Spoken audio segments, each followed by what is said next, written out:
Hello and welcome to Watch Playoff Hockey in Rob's Crazy House. What the heck happened to my TV? It just went to stopped. I'm gonna correct. Okay. All right, we just had a little hiccup with the TV. I think I accidentally paused it, but that's okay. I have to say I'm gonna be doing this a little bit injured, kind of like the players playing, but my injury is not that I pulled something or anything. I have a Mother's Day injury. We went to for all you can eat Pakistani, and I'm suffering a little bit of the consequences. My stomach's a little upset with me for doing that. So if you see me leaning back a lot, you'll know why. But other than that, hey, we got a crazy game coming up here. There's been this series, as well as all other series, there has been a lot of goal scoring. Uh, and I'm going to talk about that later. But first, wow, what a 2 days, huh? Every single game you could watch this weekend. You spend 12 hours each day watching hockey. And so, needless to say, my days have been filled up these last 2 days just watching hockey. All right, so let's start. We have a puck drop. It's going to be 10-10. Let's go over yesterday's games. Surprising one. Florida. Washington beats Florida 6-1. And the thing I like about that game is on a power play, Florida sends 4 players into the corner, leaving Alex Ovechkin all alone in front of the net where he takes his patented one-timer. The last person you want to leave all alone in the place where he scored almost most of his goals, and especially on the power play. that was a funny one. The other game, Colorado beat Nashville 7-3. They take a 3-0 series lead. Who thinks they can finish out in 4? It's looking pretty good for them.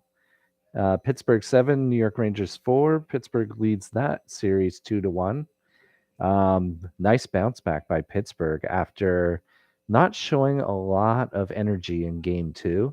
Rangers were all over them in game 2, but they were able to bounce back very nicely and get the win.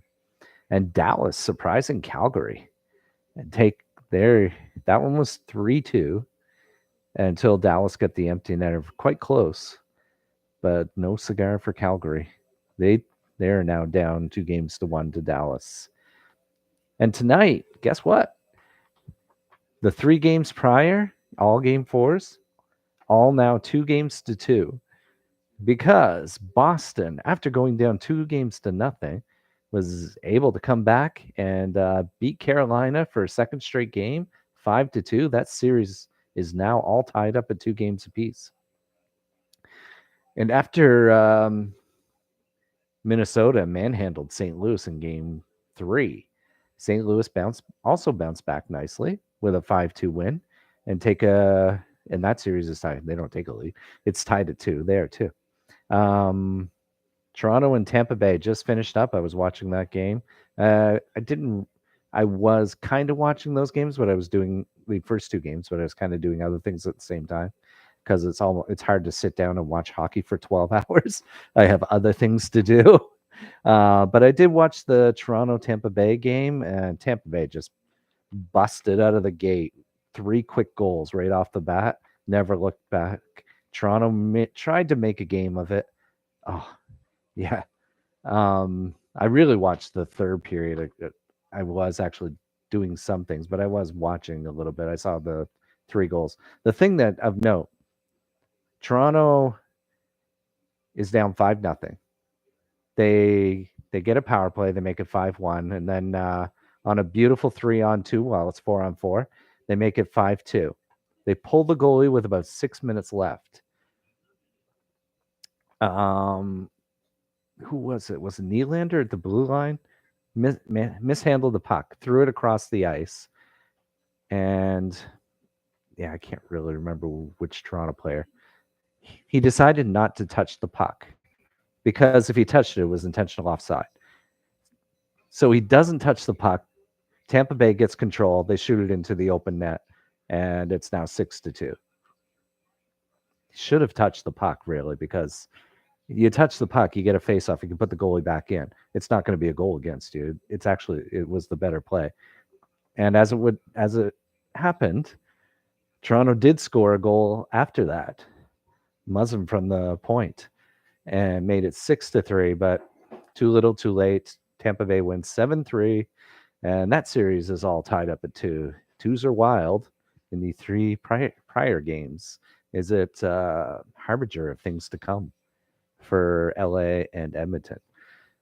So now that we've got you all caught up on what's going on outside of this game, let's go inside this game. And this series, after LA won the first game 4-3, very close, it has been all Edmonton since. Edmonton just manhandles them second game. It's 6-0, and same thing in game 3, 8-2. Can LA stop this Edmonton offense?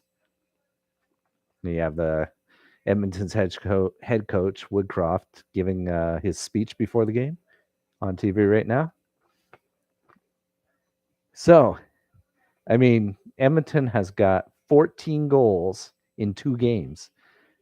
LA has to slow them down somehow, or this is going to be over quickly. So I have looking at players to watch. So for Edmonton last game, Evander King had a hat trick. So he's someone I'm looking at this game to see if he can if he keeps going on that pace. He did have I think that was his 5th goal of the series in 3 games. So he's been doing amazing. That's a guy, if you're LA, you want to, that line, is dangerous, but it's been Kane that's been doing the damage. And basically, I can think of 2 of his 3 goals last game were off of rebounds, just getting the puck to the net, getting the rebound, and putting him back. So, the players to watch for LA, I have Kopitar and Kempe. Kopitar did get a goal last game, but those 2 need to get going. They need to. I mean, Edmonton's the McDavid line has been just outplaying and outscoring this line, and they need to get going. They need to put more pucks into the offensive zone and generate a lot more opportunities and make their Edmonton's top line play defense, or they're not even going to have a chance. X factors for the game. I was looking. Nugent Hopkins had 2 goals last game. I'm looking for he could definitely be a factor being on that the third line. And for LA, I mean, it was hard to pick for LA. Maybe somebody like a Lemieux who can wreak havoc in front of the net. I wrote him down as like one of my X factors for the game. Oh, so we are. How soon? We got 2 minutes. Hey, got a fly in my face. So that happens occasionally, especially now that it's getting more into spring towards summer. Let's see. So I was looking at and just coming up with some ponderings, let's say. So my first one is, what's going on with Florida? I know it's still early in the series, but they're down 2-1. They were the President's Trophy champions. And I said before that when it comes to playoff time, and I think I've been listening to some of the broadcasters, they picked up on it too. It's not about the goals you can score. It's about the goals you stop from scoring. So it gets harder to score goals, although this playoff has been kind of an outlier on that one. But it gets harder to score goals, but it's much more imperative that you prevent them. So I think one of the problems with Florida, high-powered offense, best in the NHL, right? Or was it Colorado was best in the NHL? Anyway, they're one of the two. They're either best or second best. I think they did get the most goals though. Best offense in the NHL, but letting too many goals in. Although in the regular season, I think their differential was almost a full goal. But they're behind 2-1. So what's the answer for them? Are they going to exit the first round? Just questions to ponder. Join the chat if you have any thoughts. That's one of the things I'm thinking about. The other thing is goals. Wow, we got a lot of them. Every game.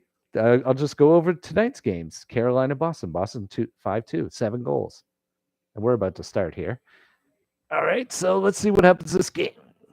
LA has just, if they don't slow this, particularly that top line, they don't slow them down, this is going to be a short series. So now you have Edmonton coming in, the top line. Kane puts it in. Let's see what each team can do here. As Edmonton's putting on the forecheck. Kane with the shot. Has a lot of confidence with 5 goals. Why not? Easy save, though. Oh, I also didn't. I think it's quick in, but I have to double check that.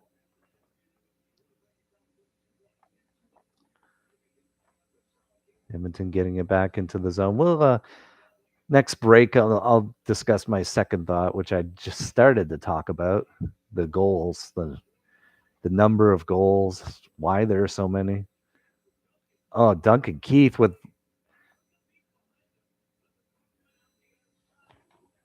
Oh, it is quick in that. Quick took a look behind him, but he stopped it. It's in the Oilers zone now. LA has it. Trying to get a shot away. It's back at the point. Oh, what was that? Who was that? Right at the doorstep, a rebound, almost buried it over the net for LA. I didn't get a look at who it was. Edler took the shot from the point. He was there. Talk about having a chance to start. Well, breakaway. Cassian, I was going to say Anderson. Anderson's for LA. Cassian on breakaway. Good thing it was Cassian. Otherwise, it probably would be 1-0 Edmonton. Oh, who's that? Lazat breaking in. Just a weak backhand. Nothing of it. Some bodies flying in the neutral zone. LA dumps it in. Oh, who's that? Mata with the backhand. He just was able to waltz right in. That's icing. Mata able to waltz right in, took a backhand, missed the net. LA with definitely some jump here. They've had a couple chances now. That 12 more almost got it. That was the first chance. More. Oh, and then Lazat.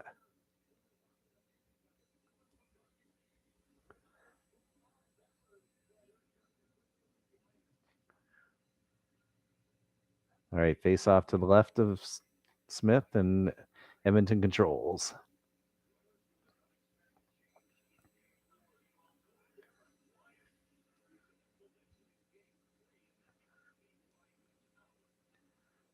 Edmonton intercepts in the neutral zone. Now they have control again.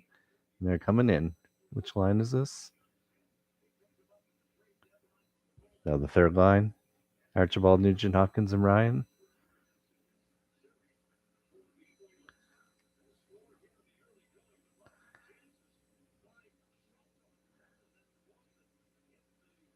Going back into the LA zone. Now you got the top line out. Back in the LA zone. LA's getting it up and out quickly, even if they're giving it up out in the neutral zone.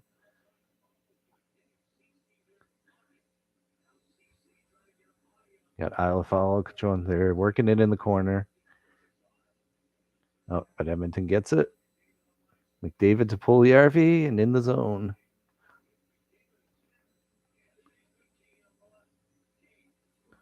McDavid dancing again. Point shot, but it was blocked. Puljujärvi winds up with a shot. Big rebound. Oh, here comes Kempe. A little space, power move. Good shot. Smith the save. Edler with a shot from the point. Smith the save. Iafallo gets. Oh, tried to get it through. Edler tried to get it through. Oh, here comes Dano. Dano, CC, Puljujärvi, and Moore working it over in the corner. And now Nurse comes in to join them. 5 players. Ooh, cross check on Moore. No penalty? Guess not. A break here. Is that not? Oh, he's at the end of a shift. Puljujärvi couldn't quite get free. LA dumps it in. In comes who is Grunstrom. I will remember his name. Here comes Yamamoto. Height shot, sharp angle.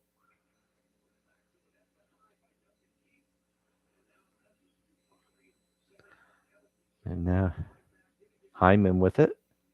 And it's outside the zone. Bouchard has to reset, put it back in.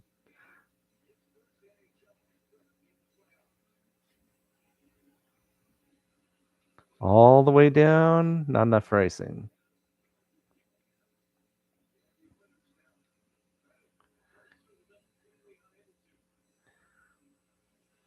So that must be Anderson and Dursey on defense for Brown. Lizotte with the shot.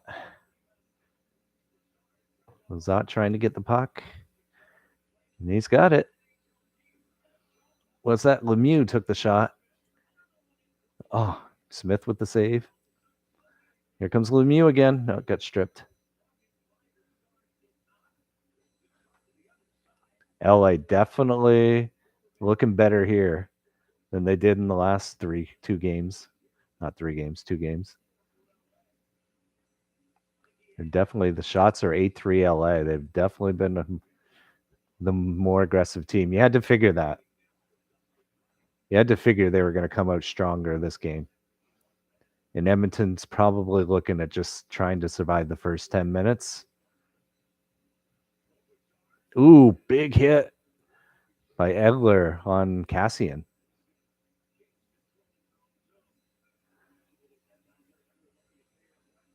Here comes Kempe. Oh, tried to feed it to Kopitar across a seam pass, but it was blocked. Ooh, good game so far. Getting some chances. Oh, here comes McDavid to Nurse with a shot. But Quick with the save. Cassian right in the grill of Quick, and they all gather around. All right, so first commercial break. It's still 0-0. You're watch playoff hockey in Rob's Crazy House. So, as I was saying, goals, tons of them. This, like I was saying, maybe tonight's not the best example. Last night was, Florida 1, Washington 6, 7 goals in that game. Colorado 7, Nashville 3, 10 goals in that game. New York Rangers 4, Pittsburgh 7, 11 goals in that game. And the one that got under 7 goals, Calgary 2, Dallas 4, which is actually not surprising. That series, until last night, was actually a snoozer. Last night was a good game. I don't know if you guys watched it. Very good. Lots of hits. Lots of hits. Oh my God, they're killing each other in that series. I'm not sure the team that gets through may be so bruised up they might not be able to play anybody else. That's how bad it's been. Tonight, Carolina 2, Boston 5. That is 7 goals. Minnesota 2, St. Louis 5, 7 goals. And Toronto, Tampa Bay, 10 goals. 7-3. So, of the 7 games that have been played over the weekend, only one was under 7 goals. A lot of goals. So, why do we have a lot of goals this year? What is the reason? And I think maybe it might have to do with how many penalties have been called in this year's playoffs. Because it seems to me they're calling about twice as many penalties. I remember last year, if you had like 2 power plays in a game, it was that was good. I mean, 2, 3 was a lot. 1 was usually, I think, the norm. 1 to 2. Very rarely did you get 4 or 5. I mean, there have been games here. There's been 3, 4, 5, 6 power plays in a game for each side, 5 and 6. I mean, there's been a lot of penalties called, a lot of power plays, even 5-on-3s. There's been, there's 2 in a game, 3 in a game. There's been a lot. And I think all that power play time is creating the opportunities for goals. Number 1, you can build momentum, or you can kill your momentum with a power play. It disrupts the 5-on-5 play, so you don't have the flow in the 5-on-5, which leads to mistakes. And of course, the power play goals, the shorthanded goals, and maybe that's why there's been a lot of goals, is because there's been a lot of power plays. We're back in this game. They've come back from commercial break, and it's in Edmonton zone again. Edmonton's goal is to survive this first. Danault in front, and he scores. It was given right to Danault. He walked right in front. I don't think he got the best shot away, and I think it deflected off an Edmonton player's skate and went in the net. Well, that's the start LA was looking for. But, oh no. It was Moore who shot it in. Oh, I didn't see that. So Bouchard, it flips right over his stick, and it's Danault to Moore. Okay, I thought it hit the Edmonton player's skate, but it hit Moore, put it in. I thought Bouchard was there with his skate, and it went off. I didn't think he got a stick on it. Well, there you go. 11 shots on goal, or 10 shots on goal for LA as they put the bug back to 10. And it's 1-0 LA.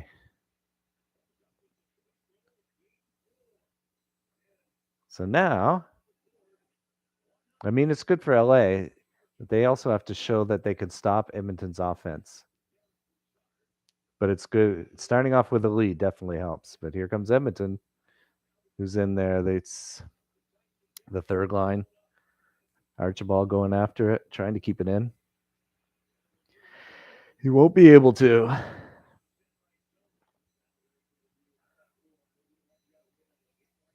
So it looks like Lemieux is playing on the Lizotte line tonight. As I didn't have that. I had him playing on the fourth line, but it looks like maybe they put Grunstrom on the fourth line. Maybe just looking for that, like I said, looking for him to cause havoc in front of the net. So after going quiet for 2 games, the Danault line is back. Although Danault did get a goal last game, but the game was well out of hand by that time. So I'm not really counting that. It's not. Oh, intercepted. Who's got to remember the 34? Oh, that's Kaliev. Fourth line on fourth line. Cassian dumps it in. Goes in for the hit. Ooh. Who's that? Fogel with the big hit in the corner. And I didn't see who he hit. Obviously, the defenseman, Dersey. Here comes the fourth line of the zone for LA. Kaliev dumps it in. Gets it back. Takes a shot. Ooh. Looks like it got deflected, but Smith with the save. And it's McLeod. King takes a bump. LA comes away with it. Kopitar with the shot. Ooh. Popped in the air. Kempe with it. It's really been all LA. And they keep putting pressure on. Kempe again, circling around. Right in the slot. Takes a shot. Smith with the save.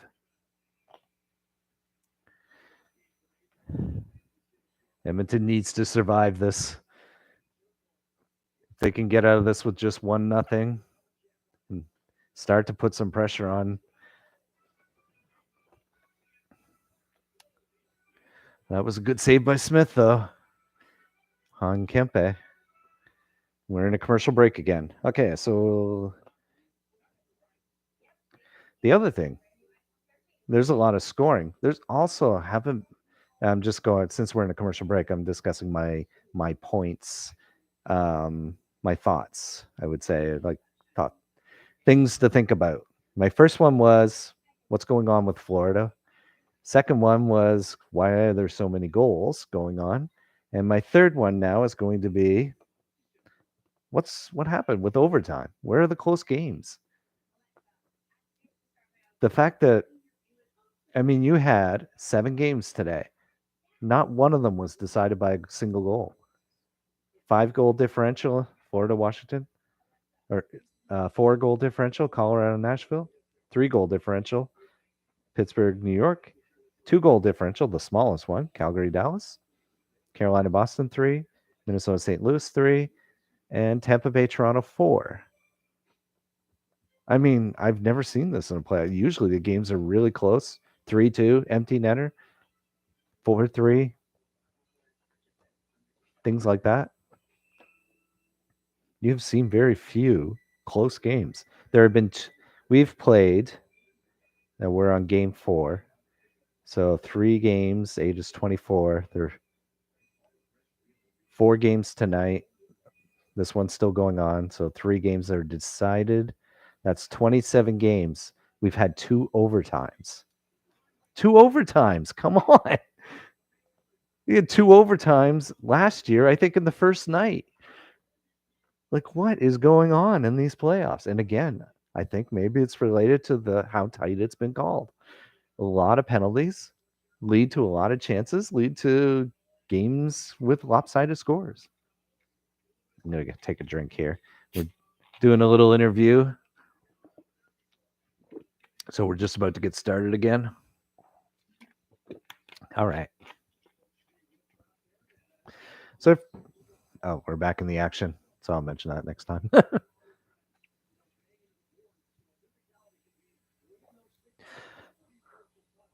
Once again, if you see me sitting back a lot, it's because I had all-you-can-eat Pakistani, and I'm struggling a little bit. It's just sitting there in my stomach, and I have to kind of try and digest it. That was for lunch, too, so it's been like 10 hours, and it's still affecting me. Edmonton's in the zone. Shots 12-4 LA. But fortunately for Edmonton, it's only 1-0. Definitely seen like 5-6 LA chances. And they've only been able to capitalize on 1. Maybe it's going to have to be something like McDavid just taking the puck and starting to run with it, like he did in Game 1 after going down 2-0. But we don't have McDavid out right now. We have the Draisaitl line, as they had just changed. Draisaitl fighting into the zone, gets the puck. Wow. But turned and sent it back to the point. Bouchard with the shot. Wide. Now LA's coming out. Deneau's line is out there right now.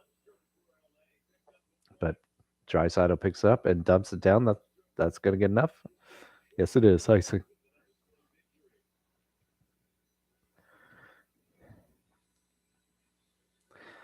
So are we going to get all 4 series tied at 2 at the end of the night? It's still early. to call that. But are you amazed that all four that these first four are or these first three, at least three of them, are all 2-2? Anyone surprised? I don't know. After Carolina went up 2-0, I didn't think Boston was going to come back. That one surprised me. They won the draw too well. They went all the way down the ice. And here they come. Who's that? Fogel, McLeod, the fourth line.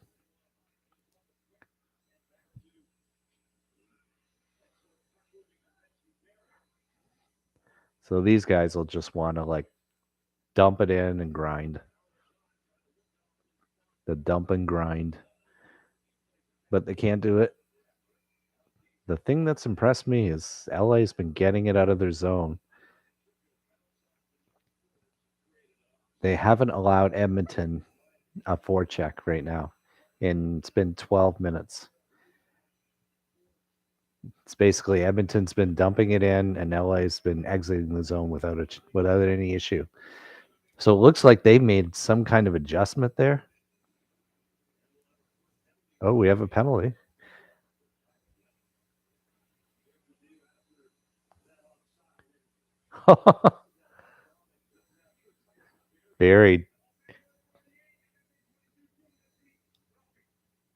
Barry gives him a little slash on the hand of Lemieux. Lemieux didn't like it, and the two of them exchange gloves, let's say. So they both end up in the box. We get our first 4-on-4 action. This will, I think, definitely favors Edmonton. You get those high skill players like McDavid and Draisaitl, and even players like I have to look. Kane, Hyman, Yamamoto, Puljujarvi. Give guys like that a chance to more room to maneuver, and they need something. They have definitely had. They haven't had the puck much.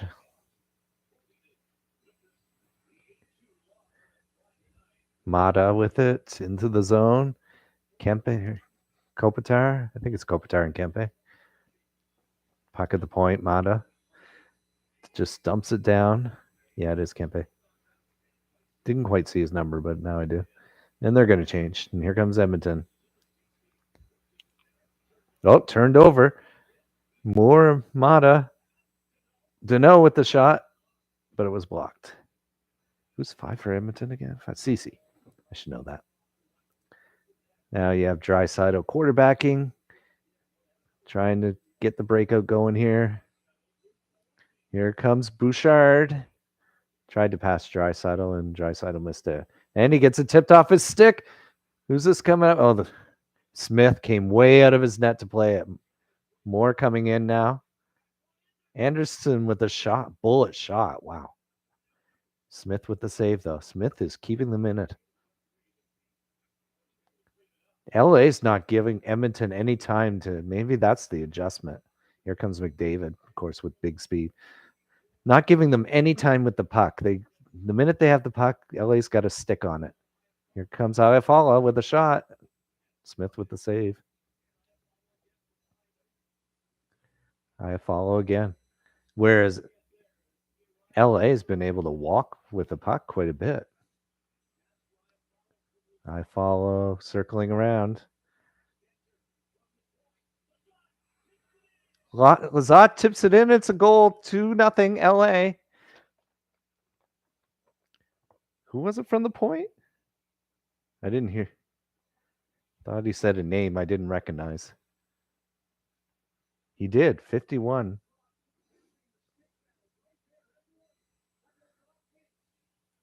Stetcher. Stetcher shoots it. Lazat tips it in. That's who I didn't have on my scorecard. Number 51, Stetcher.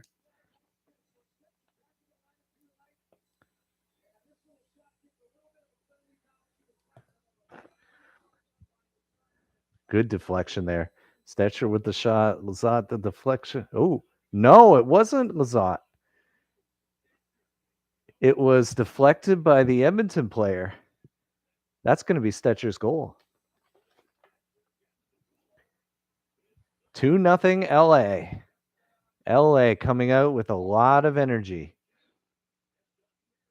They have not given Edmonton any time with the puck. Shots are 15-5. Kempe shoots it. Kopitar tries to get the rebound, and Smith covers it up.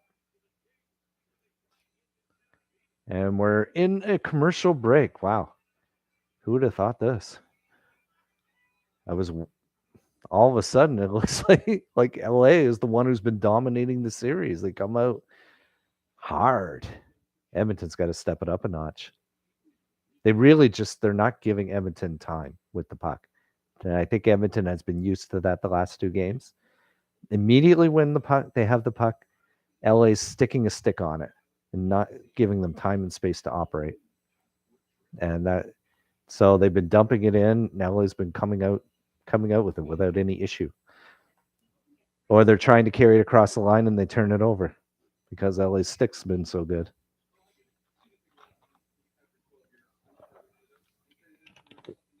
Don't mind me. I'm just having a little drink. Let's see how the poll's going. We have Edmonton or LA with a 2-0 lead now. No votes on the poll. Any thoughts or questions? I'm happy to talk about them.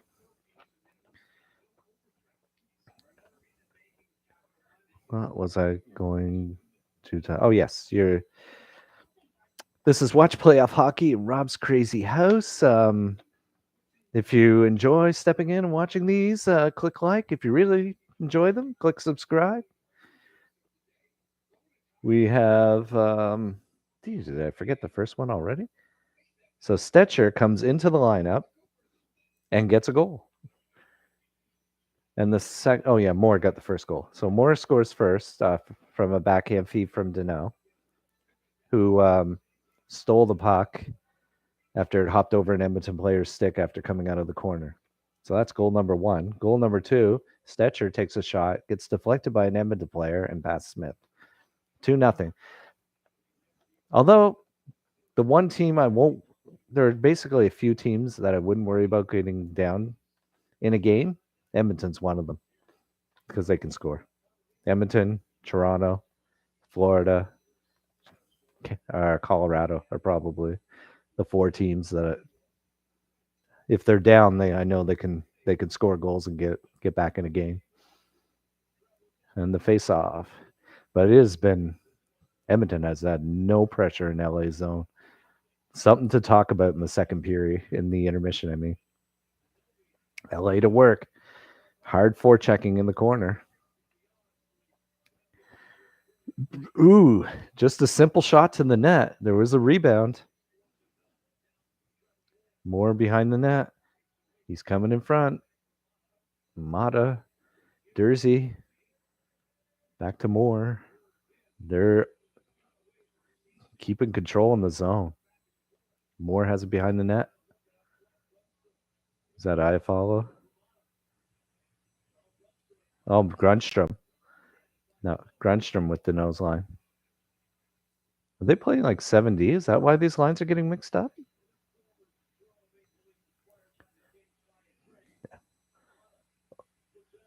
Deneau back to Dursey with a shot. Ooh, that had some zip on it right there. Mata still has control. It's been in the Edmonton zone a long time right now. Are they going to try and change out of this? No, Edmonton has control. Yamamoto to CC, and they get it down and get the change they need. Is it the McDavid line out there right now? Brown took the shot. Smith with the save. Pretty easy save there. 4:12 left. Shots are 16-6, 17-6.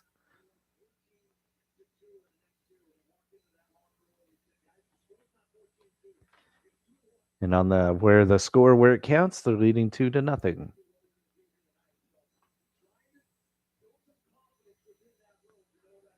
Oh, the Pakistani all you can eat is really starting to kick in. Oh, yeah. Oh, it was a Mother's Day, so you have to make sacrifices. but that is not sitting well. Glove pass. No power plays yet. Maybe that's the way they can work their way back in the game, a power play. Draw a penalty.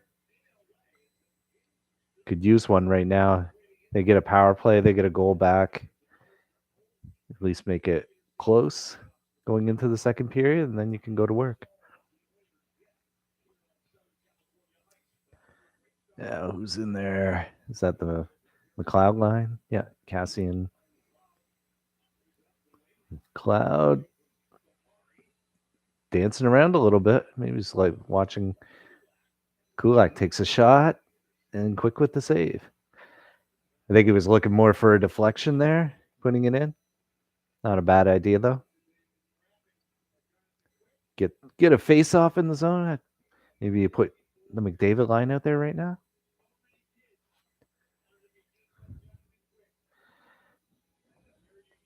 So remember last game, after 4 goals, they pulled quick. And then Peterson was in, and he gives up 4 goals. So the interesting question going into this game was, do you go with Peterson or you go back to Quick? And I think it was if Peterson had stood on his head, might have been a different story. But where they both let in 4 goals, I think you do go back with Quick. I think that was a good decision. He hasn't been tested that much here.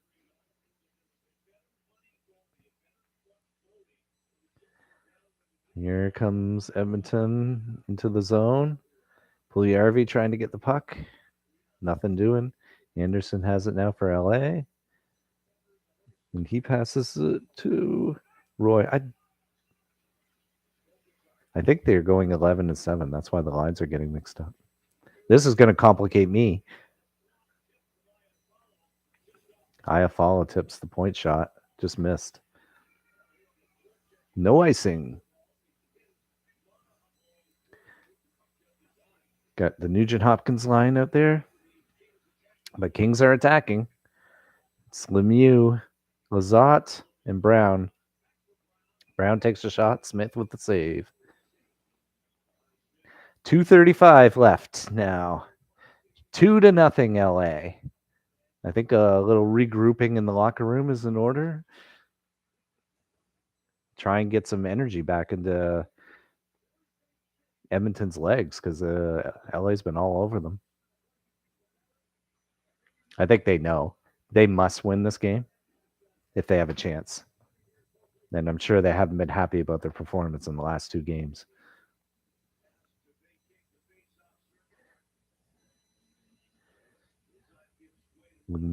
Lemieux and Nugent Hopkins. Edmonton high flip out of the zone. And they're right back in there. Lizotte with the shot. Smith with the save. Nobody in front. Pretty easy save for Smith, I would say. 20 shots on goal for LA. 20-7. They're out shooting Edmonton.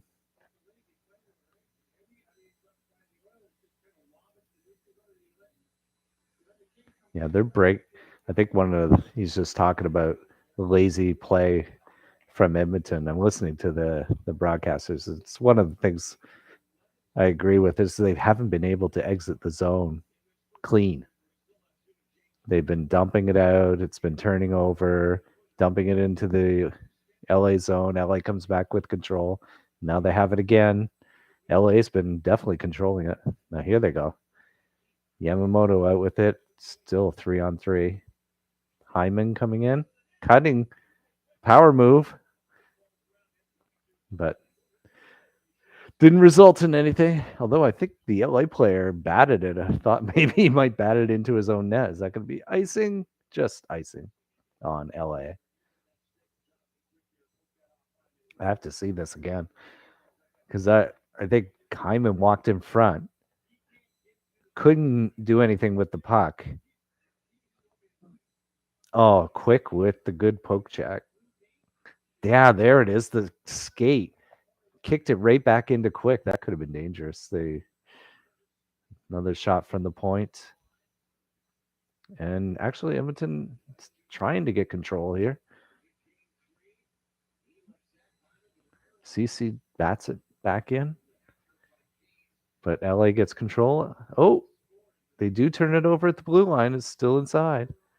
But man, that's icing. 1:16 left. LA ices the puck. They are moving the puck around well. LA is. They're quick on it, quick to get it up, and quick to get it out. They're not playing around. Maybe just simplifying the game, looks like. Shorter passes, just north-south play. Don't fool around with it.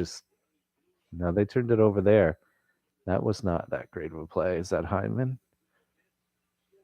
Yamamoto with it. Now Edmonton's got set up in the zone for the first time. Oh, pants to Draisaitl, and he kind of whiffs on it. Yamamoto trying to dig it out of the corner.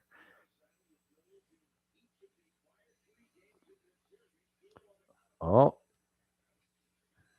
no penalty call there.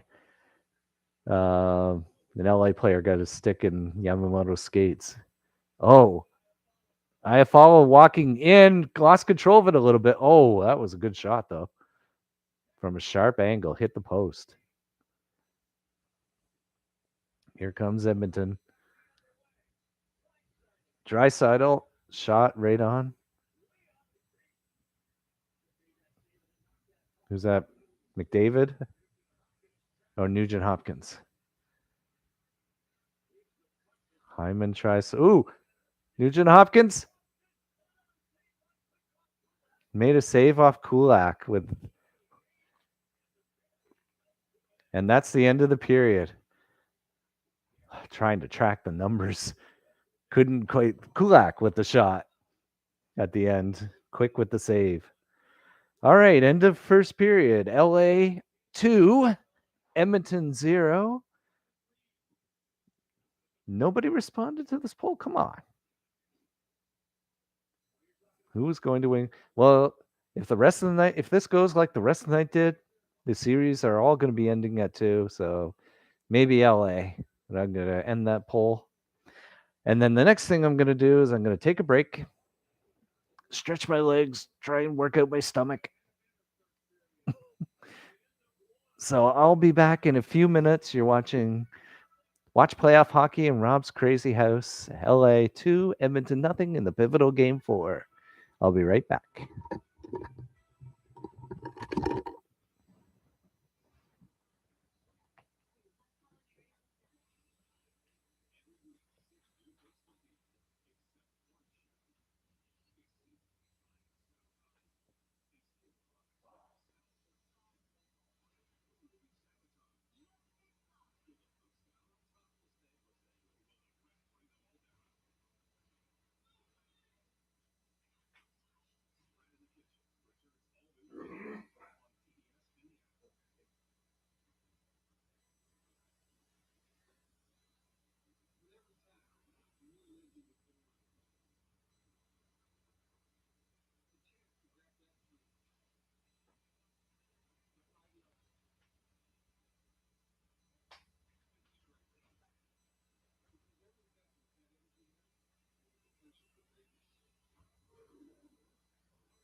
Okay, I'm back.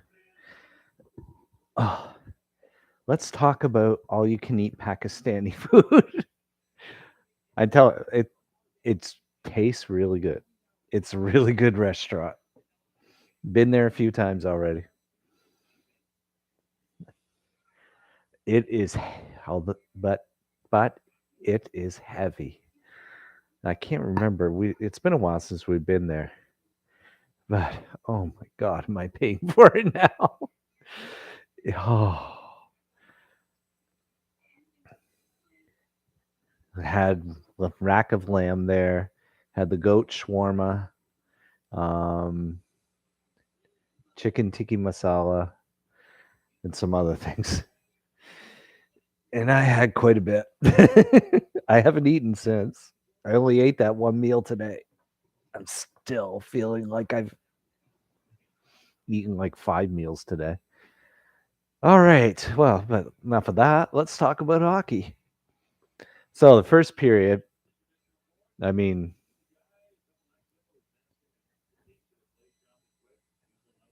oh, was that off the? Oh, cool. I actually got a second opportunity on that. Flicked it up. It was a pass from Nugent Hopkins.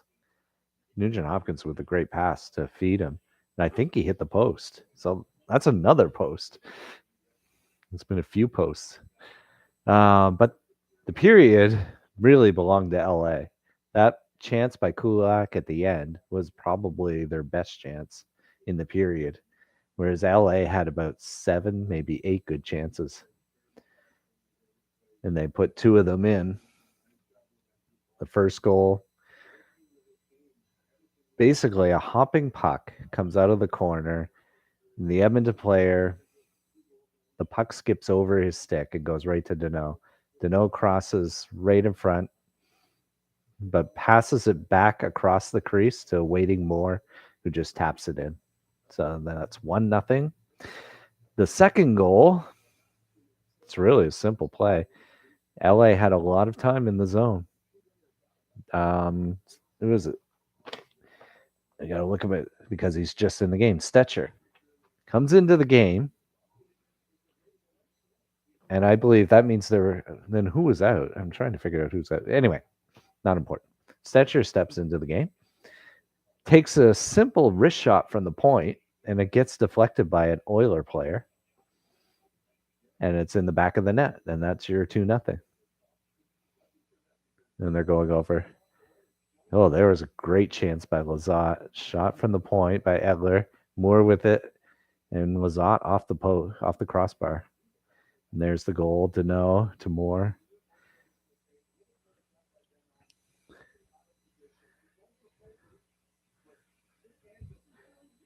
Yeah, who's the person in front of the net? Because somebody was missing there. On the everyone was in the corner, and when the puck came out, Deneau walked right out in front. There was nobody there.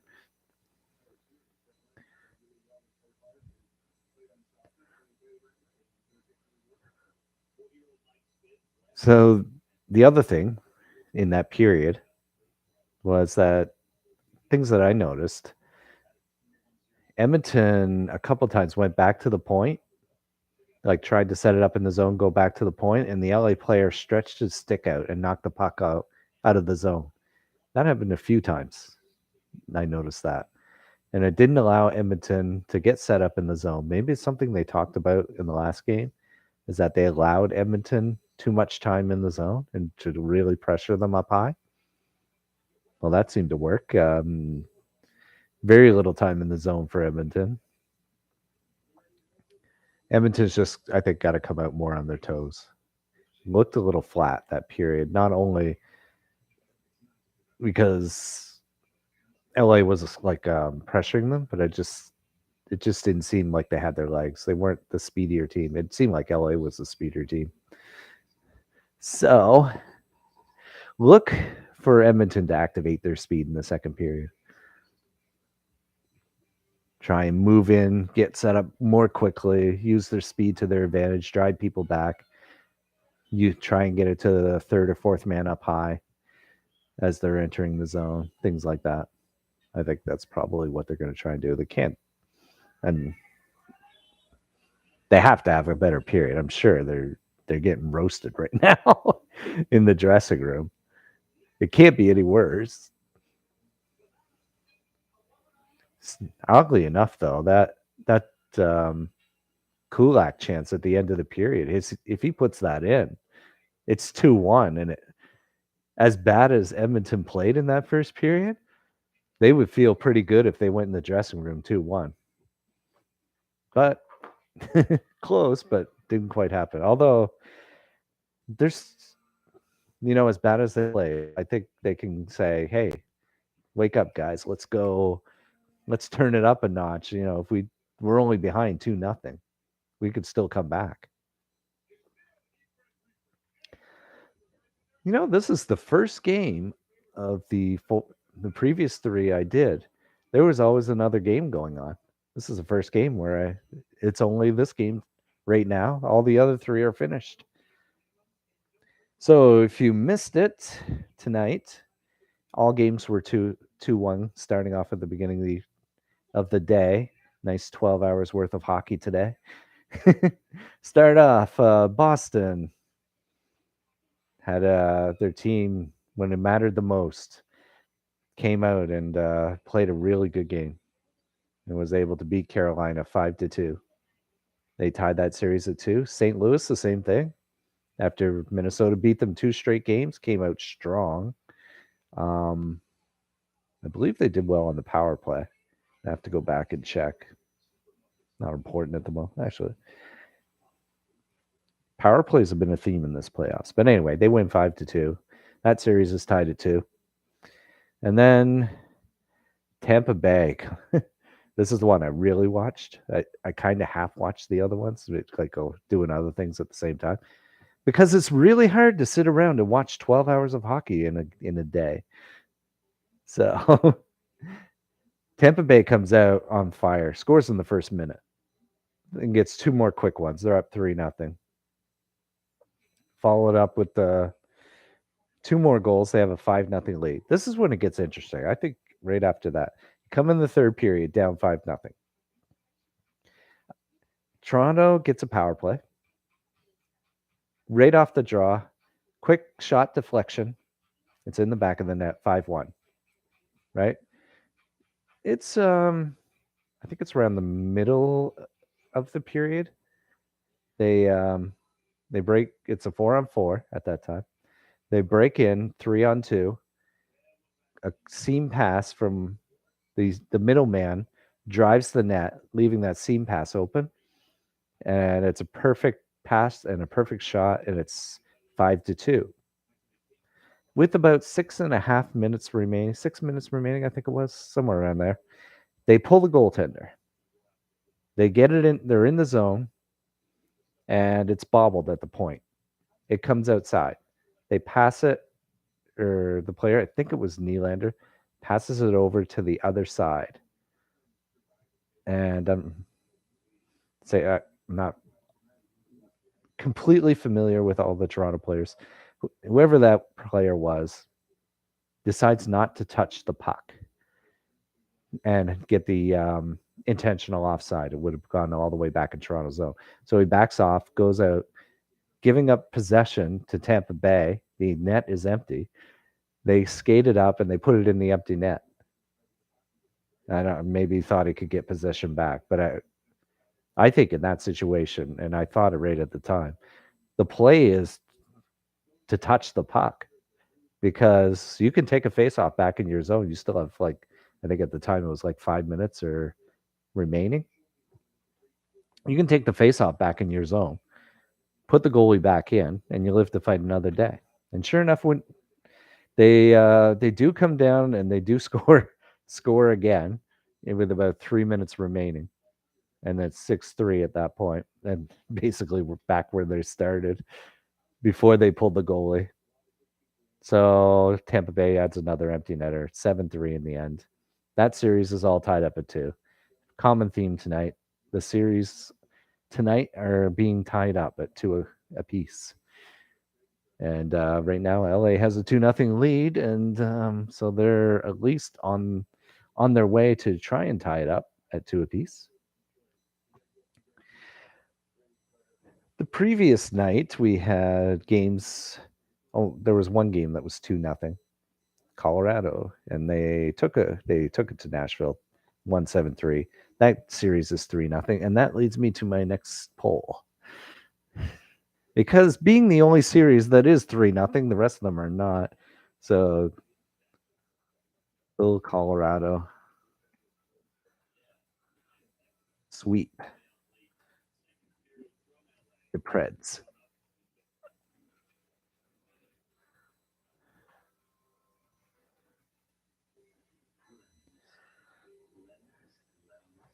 Pretty simple poll. They're the only ones that have a chance. It's the only series that could possibly end in 4 games. Because in the other ones, well, Florida and Washington were tied at 1. I think all of them were tied at 1, yeah. So Washington wins that game. Surprise. Surprise. Washington is leading Florida 2-1. They beat Florida 6-1 yesterday. Pittsburgh really turned it on, bounced back nicely from that abysmal game 2 that they had because they were so tired after going into triple overtime in game 1. They had no energy in game 2, but they bounced back nicely and get a 7-4 win against the New York Rangers. Rangers were, I forget what the score was, but they were losing pretty badly, but came back and made a game of it in the third period. But there was just too big of a gap. Pittsburgh eventually just scored an empty net or 2. I believe it was 2 empty nets, actually. And the other game, Dallas Calgary. That was the game of the night last night, I thought. Despite the first 2 games being quite lackadaisical, not lackadaisical, but just smothering offensively, just not a lot of action, a lot of hits in that Calgary Dallas game, and a lot of just good grinding hockey, doing everything you can to make a play. They're killing each other in that series, let me be honest. So ends up Dallas has I think it was 2-2 at the end of 2. Dallas scores in the third, makes it 3-2. Calgary doing all it can to try and get that third goal to tie it, but Dallas gets an empty netter, and they lead the series 2-1. And that's where all the hockey series stand at this time. So, players I noticed and didn't notice this period. Let's talk about that. The no line, I noticed. Noticed those guys. I noticed Lizotte. He's been on it a lot. And I think the Lizotte Lemieux combination has been working quite well. They seem to be, well, I noticed them. It was working. Edmonton. They did what they had to do against the McDavid line. It didn't see McDavid do much at all.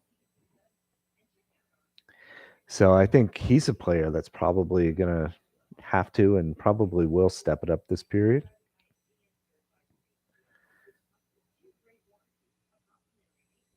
I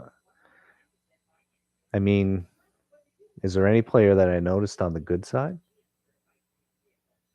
There was a couple of shifts of the Draisaitl line where they were trying to circle it around. Didn't amount to anything, but at least they were getting some zone time. So I think maybe they had a little bit. Nugent Hopkins line right at the end. I think they got it, but just right at the end. I didn't notice them before that. All right, we're just about to start here the second period. Look for a stronger second period from Edmonton, I think. It gets dumped down the ice to LA zone. Ooh, McDavid quick on the puck.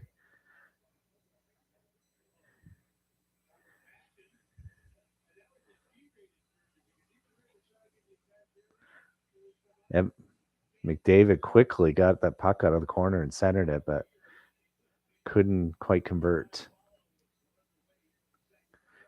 LA dumps it down. Is that going to have enough juice for icing? Ooh, did he nurse milk that? It's an art to be able to stride just hard enough to look like you're trying, but not hard enough to catch up to the puck for the icing. And I think that's what he did there. He was striding, looking like he was making the attempt, but just making sure he wasn't like racing to get the puck and negate the icing. Goes right to Quick off the draw, and he covers.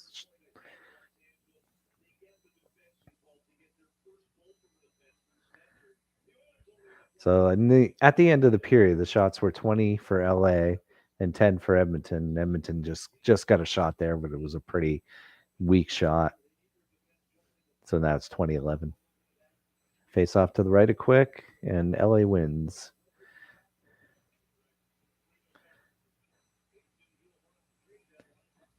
Who's that? Moore tries to get it in front. Shot from the point. Moore with it again. Who's that? Deneau trying to get in front? Yep. Edmonton. Hyman behind the net. Tries to get it in front. And here comes the Deneau line again. There's Grandstrom was out with them. Draisaitl walking in, doing the little. Tried to pass it to Yamamoto, but it got picked off. If it looks like I'm not having a lot of energy, it's not because I'm tired tonight. It's because of my all-you-can-eat Pakistani food.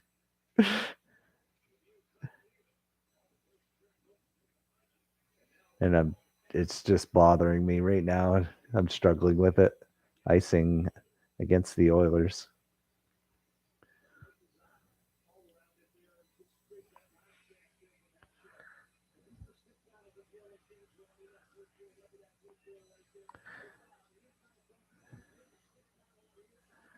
Yeah, Lazat's been impressing me tonight.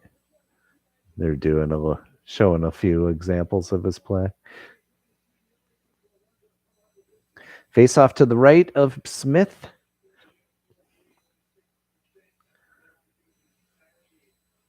There's another shot by, gotta remember his name, Stetcher. Smith has it right now.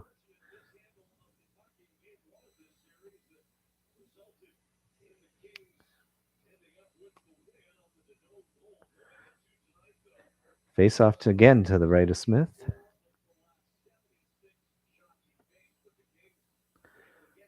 You have the Nugent Hopkins line out right now. Out of the zone.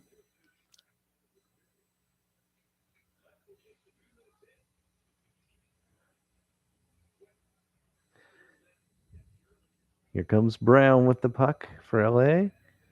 Gets it over to Lemieux in the zone. Edmonton's got to do a better job of getting it out. Here comes Lazat again. Lazat has it again to Brown. Shot. Lemieux causing havoc in front. There's a bunch of mayhem. It does stay out. What did I say one of my keys was? Or my X factor? Lemieux causing havoc in front of the net. That's exactly what happened. He tried to get the rebound, and he's fighting like a mad dog in there. Here he comes. Pulls it. Oh, who was that? Cece with his skate put it back into Smith as Lemieux was trying to hit it. That Lemieux trying to play it, and Cece kicks it over to Smith. Good play by Cece. Look at that skate. Kicks it away from the net. Nice.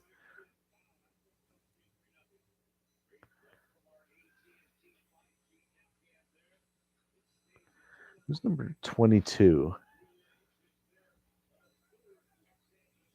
22 is Barry. Yeah, I should have known that. Vogel takes the shot. You got Cassian, McLeod, fourth line out here. At least get some energy going.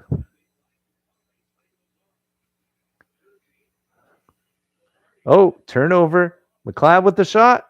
Oh, good chance. Another post. Barry a shot. It was blocked. Kupari dumps it in.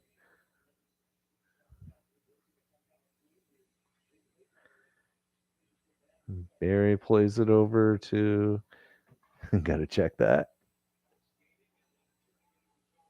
Kulak plays with Barry. All right, you got the top line out for Edmonton now, but LA has control. Roy with the puck behind his net.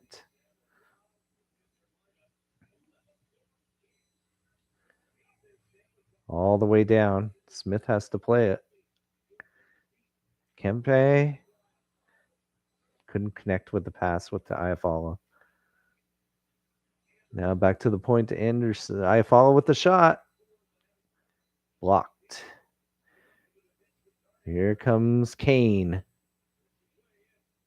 Kane trying to work it around Anderson. Nurse with a quick shot. Quick with the save.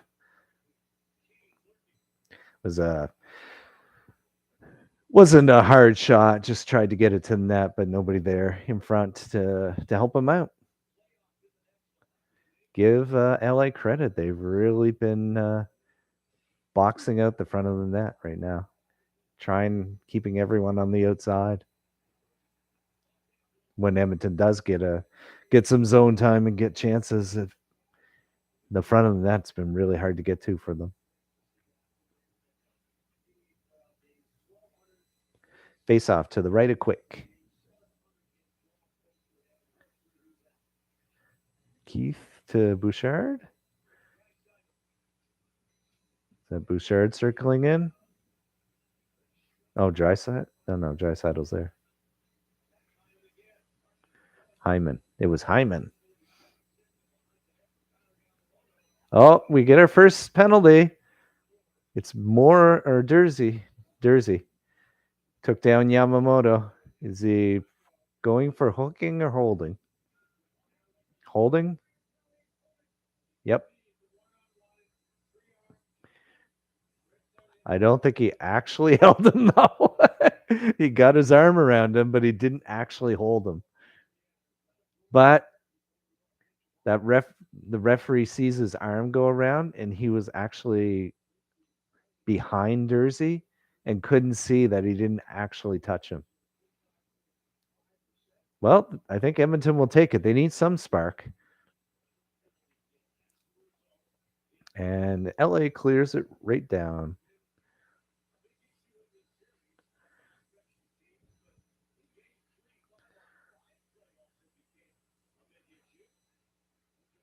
So I know the referees, that's what they're looking for, is that free arm. But Dersey kind of boxed him out from seeing. Here comes McDavid with the burst of speed. Hyman back to Draisaitl. McDavid centers it in front. Quick covers. It was off Kopitar's stick. It was a Draisaitl in front. Couldn't actually get it. Look at McDavid. Look at that speed. Oh, my goodness. Goes around Egler. Oh, and he just couldn't make contact at the last minute.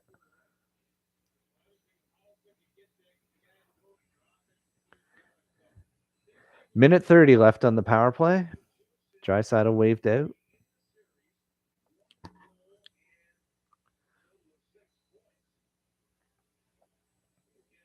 Now McDavid to take the draw.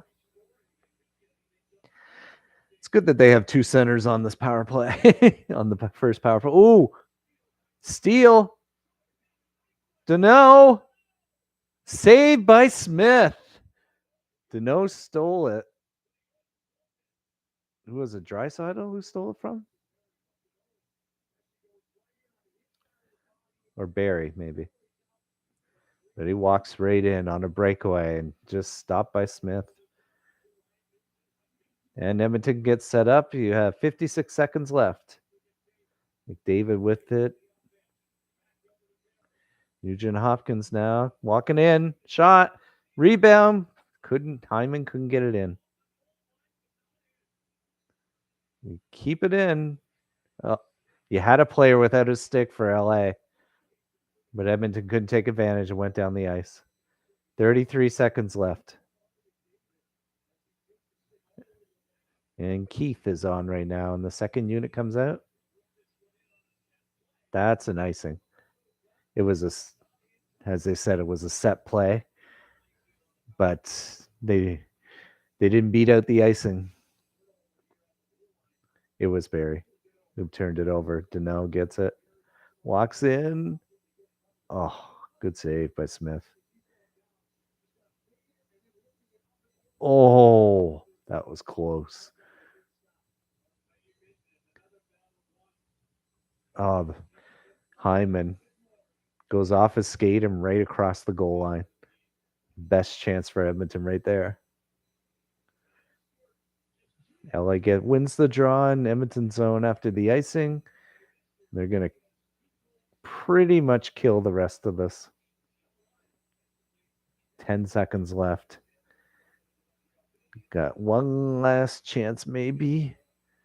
Oh, good move by Kane. Walks in. Oh, good shot. Still 2 seconds left.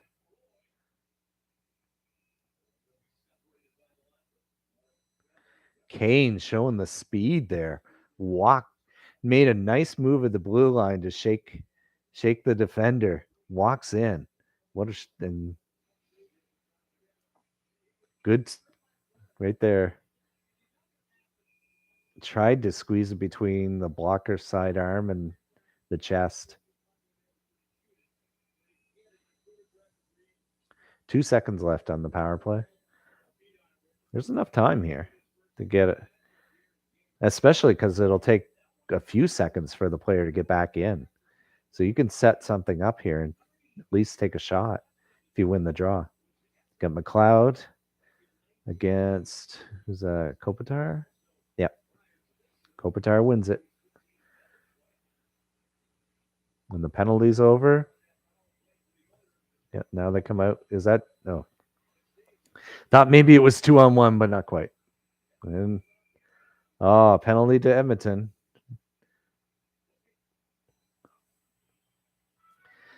Don't tell me it's Kane. We're in a commercial break. Watch playoff hockey in Rob's crazy house. Still LA 2, Edmonton 0. Edmonton has looked better this period. The power play helped. But even though they had a power play, they did have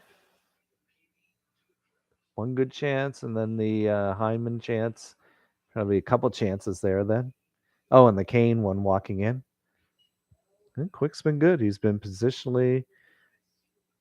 He hasn't had to flop. He's been positionally sound. It's just kind of unquick like. Quick usually makes those flashy saves.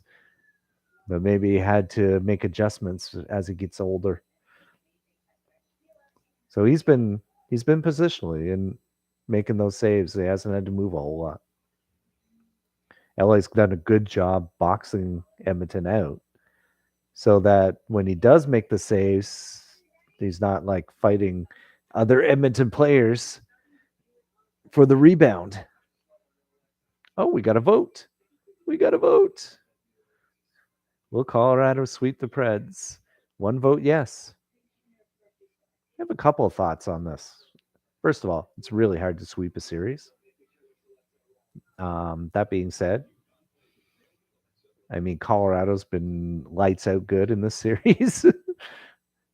Nashville's one opportunity got into overtime where they may have actually won the game. Hooking right there on, oh, it's McLeod.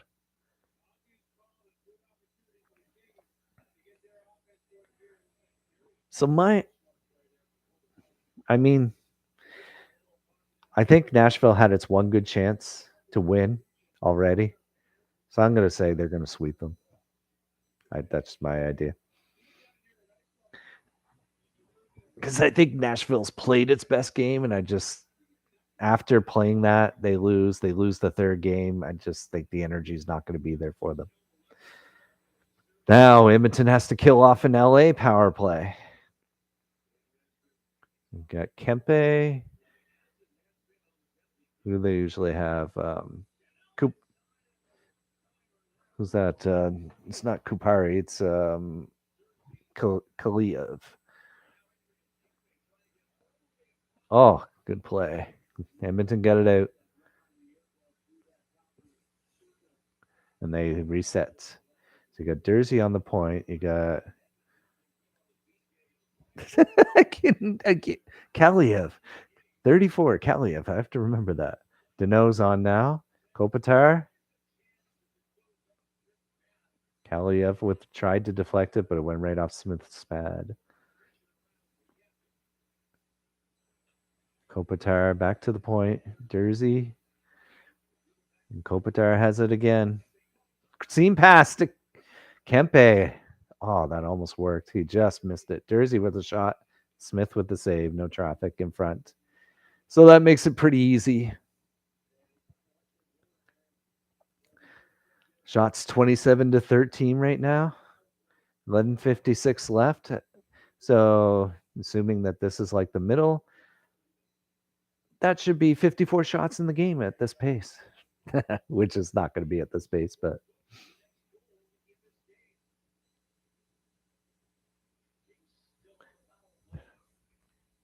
Edmonton clears off the draw. Oh, you got Draisaitl. Oh, try to wrap around. Is that going to be? Oh, Draisaitl just took down a player. Does he get called for it? Dursey bringing it in, walking around. I don't see any arms up, and it still looks like they have 5 on the ice, so I don't think he got a call. Kempe with it. Who's that behind the net? Kopitar's there. Dursey, Kopitar. Oh, so it's Deneau behind the net. Deneau in front now. Oh, Kaliev got knocked down. No call. Got mauled as he was trying to take a shot. And the penalty is over. Lemieux coming in with Brown. Brown puts back to the point. Point shot. Smith with the save. So LA could not convert on their power play. Draisaitl with a really good opportunity. He kind of ran out of real estate on quick. He was coming in too fast. He couldn't get control of it until the goal line, so then he tries the wraparound.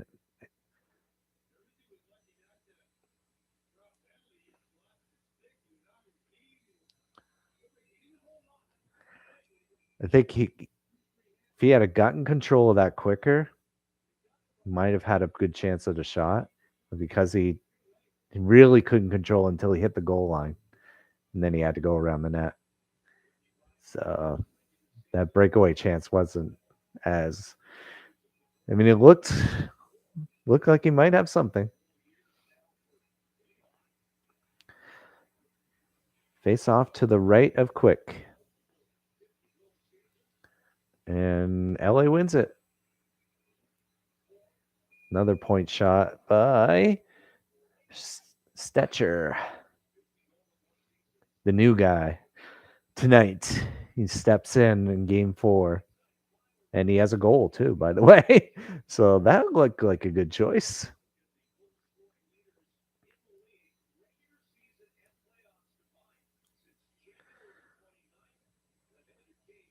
Wow, I don't.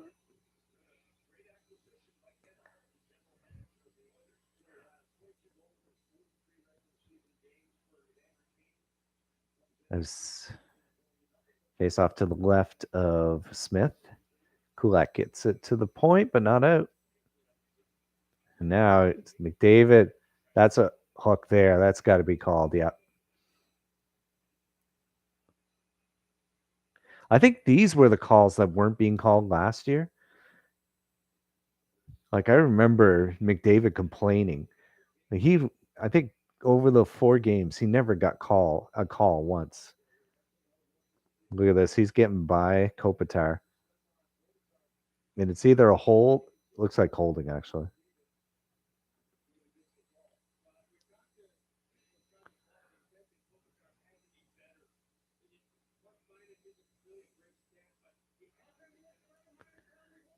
Yeah, holding. Now you get another chance at a power play, one that was generated by good speed. So this is your chance. You used your speed to generate a penalty. Now take that advantage that you had and convert on it. Let's see what they can do here. And I think Kopitar is one of their penalty killers, if I'm not mistaken. Oh, big hit on Hyman. Kempe with the puck now. Kempe and Dano killing the penalty, just ragging the puck back to the point, and they keep control. They've killed 25 seconds before Edmonton can get control of the puck. And here comes Edmonton now. Draisaitl with it.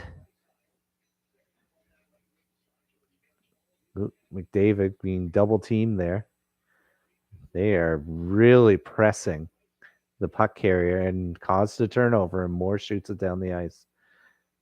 Really hard on the puck carriers in this power play for Edmonton, at least in that sequence. Here comes Edmonton again. Ooh, bad pass there. Didn't result in any harm. You got Kupari. McDavid. Edmonton has it back there in the zone. Now they get set up. Draisaitl at the point, thinking about it. Gets a little hook there. Keith at the point.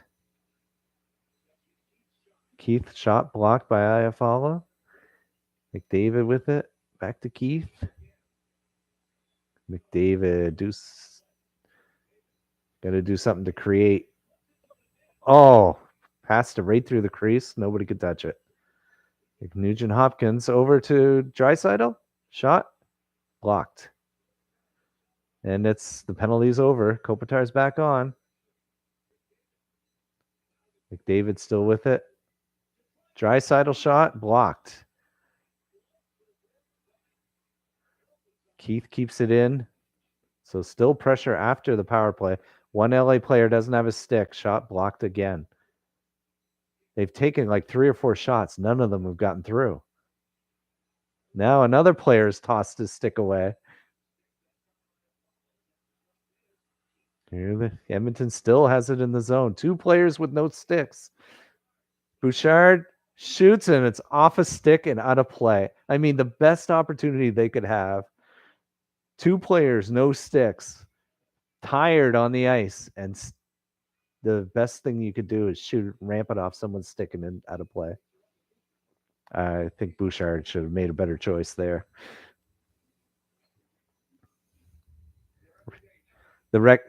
need to recognize that two players didn't have sticks. That's what you needed to do. Instead of just trying to take a shot, he really waited too long. The defender, no problem blocking that shot. We're in a commercial break, by the way. You're watching Watch Playoff Hockey in Rob's Crazy House. Still LA 2, Edmonton nothing. We're better than halfway through the second period. LA's been largely controlling the play. That was Edmonton's best zone time so far this game. They were trying to you had two LA players with no sticks, but a bad decision about a shot and ramps up and out of play. Could have done more with that. Power play hasn't been as impressive as it has in other games. They've been having trouble getting set up in the zone. That losing the draw, they lost the draw on both of them, and had trouble getting set up in the zone for both power plays. When they finally did get set up, it was in the last 30 seconds. They were able to work it around them, and then continued after the power play ended. They kept it in the zone. They kept it in there for about a minute and a half, I would say, causing two players to lose their sticks. Hopefully you can build on that. They definitely need more zone time. Need to work it around, try and create some havoc, and try and find somebody open. LA plays a much different game when they're ahead than when they're behind. I noticed it. I think attention to defense is definitely higher when after they get ahead. They're really not giving Edmonton much. They're not giving them many freebies. I think Edmonton, maybe it's just time to just shoot and try and get a deflection or a rebound, because they're not giving you much else. Here's Barry with it, circling around. He tries to get in front, but massive players. 2-on-1 LA. Lazat shot, save Smith. Smith is the one keeping them in this game. Mata takes a shot, and it goes out of the zone. LA, 30 shots now to Edmonton's 13.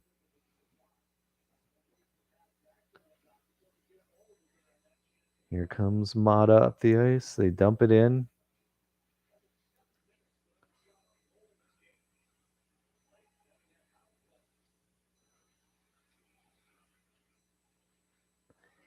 Okay, now.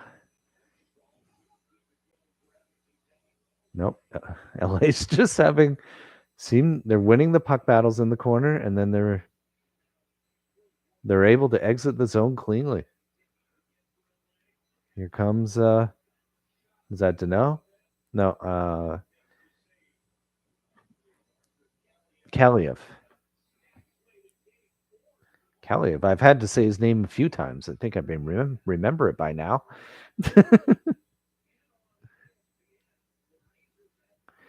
Pretty simple shot. Smith with the save. It'll be to the right of Smith. But again, they can't generate any good offensive zone time when it's 5-on-5.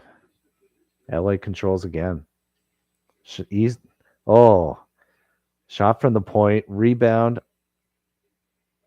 Just simple play like that. Just whiffed on the rebound. That was just a simple play. It could have been dangerous. Now Edmonton has control. Who we got out there? The Nugent Hopkins line. They dump it in. Get hard on it. And again, LA wins the board battle. Up the board and out. And could be no, not quite a 3-on-2, I mean. Deneau trying to get it. Nope. That's going to be icing, though.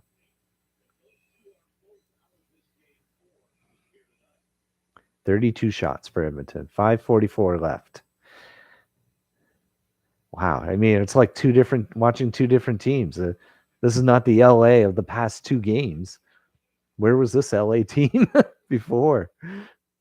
They're not giving Edmonton anything. Kings draws have been a big difference. I mean, I can't remember when Edmonton. Oh, Mata walked in untouched and missed the net. But oh my God, how do you leave him wide open like that? Here comes Nugent Hopkins, feeds it in front of the net. Good coverage by LA there. McDavid starting his engine. Nurse? I thought it was Draisaitl. Nope. Kane with the shot.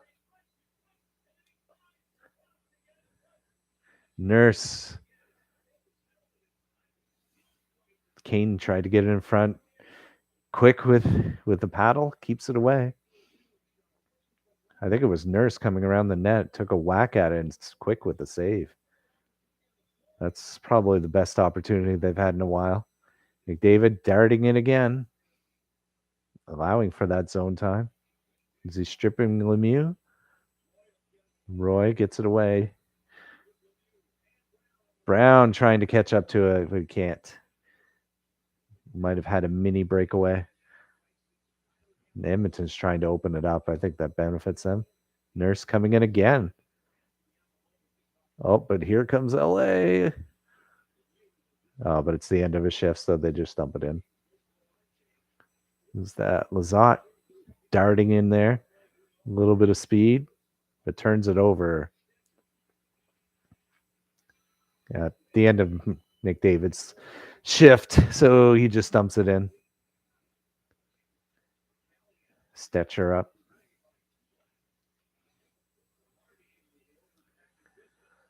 Ooh. Got the fourth line out there for Edmonton now. Shot by is that Puljujarvi at the end of his shift, though. Now you have McLeod with it. It's turning around, dumping it in. Is that Fogle trying to keep it in the zone, but it comes out. Kulak to Barry. Tries to get it across. Fogle, nice move to bring it across the line. Takes a quick little shot, but it's well wide.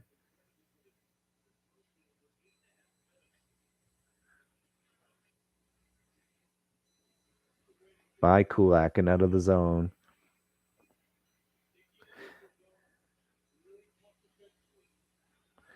Oh, can't even get it. 2 feet inside the zone and it was whacked out. They are just having all kinds of trouble trying to get it into the zone. Edmonton is, by the way. I'm talking about. Quick. Ooh, that could have been dangerous, but he plays it well. Yeah, Draisaitl line out right now. Actually, I saw Archibald with them. It's maybe it was in the middle of a change.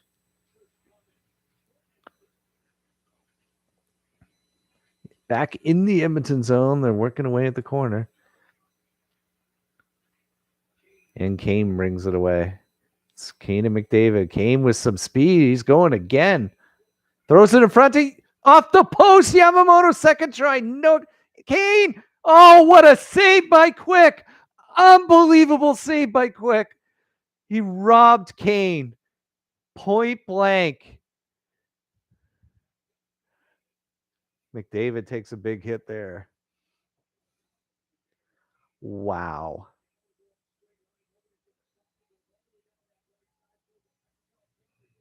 That's icing? Oh my God. What a stop by Quick. They said up until a few minutes ago, that had been like 8 minutes since an Edmonton shot on goal. And then he comes up with a miraculous save like that. First one's off the post. What a pass here. Off the crossbar. Second shot, Platt on Quick. And then Kane blocker from.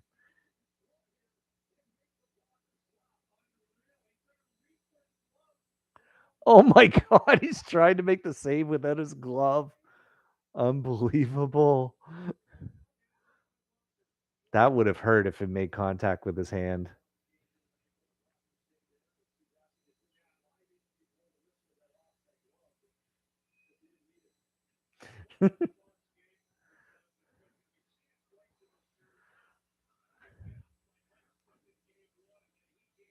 Well, this doesn't bode well for Edmonton if Quick is on his game.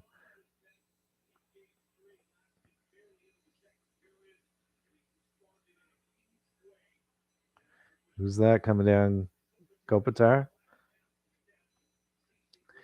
Couldn't bring it to make the power move to the net. Oh, sorry, my stomach. Oh, okay. Trying to CC with a shot from the point, but missed the net. Got the Nugent Hopkins line out now. Deneau's line. Oh, actually, they're shaking up the lines a bit here. That's Draisaitl with Nugent Hopkins. CC to Nurse and Hyman. So they're doing a little line shake up here for Edmonton, trying to get some different combinations here. Got CC walking in. Couldn't do it.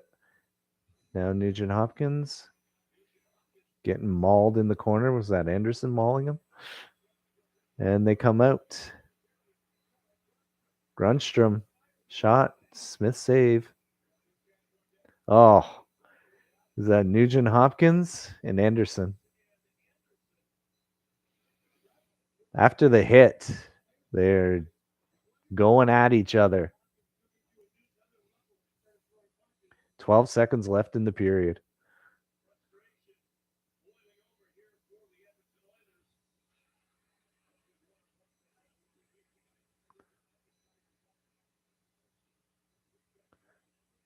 Oh, there's a WWE move right there. Pulls him right down, head on the ice. Fortunately, he had his helmet on. Nugent Hopkins didn't take kindly to that.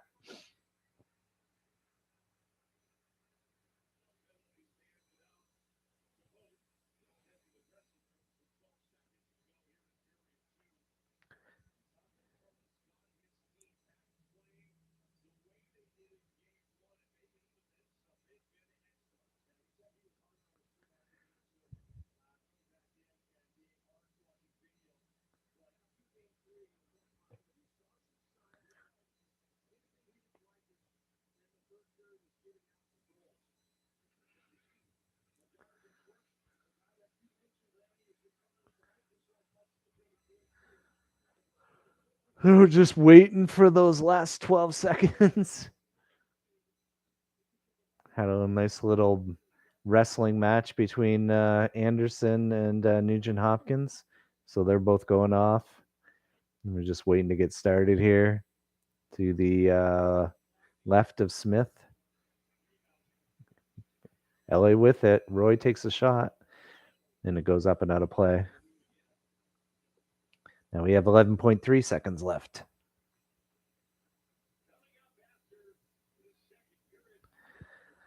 Whew.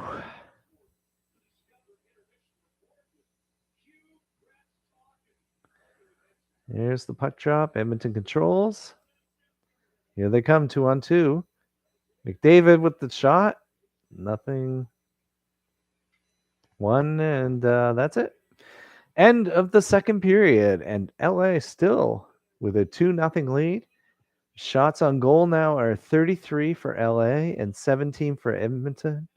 And Quick with a spectacular gloveless save on a Kane and Yamamoto.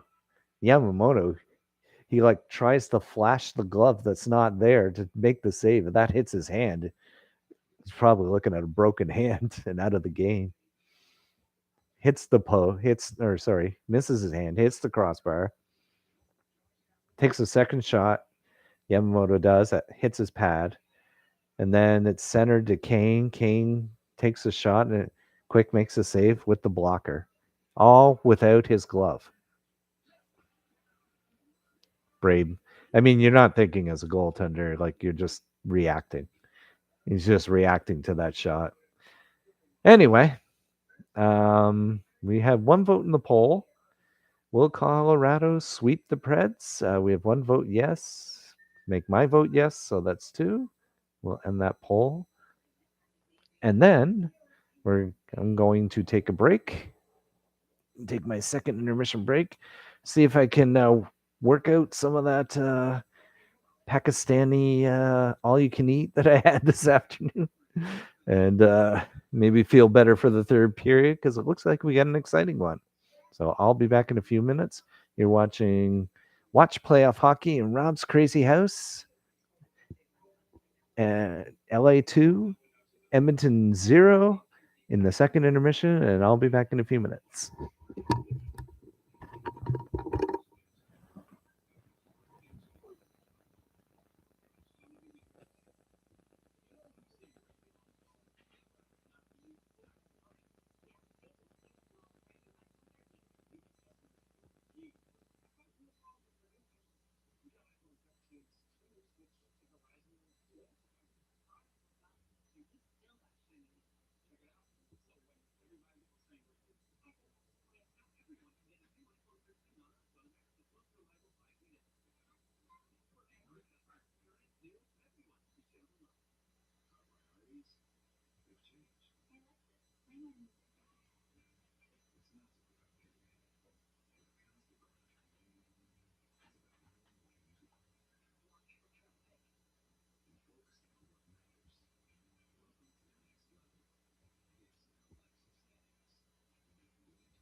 Okay.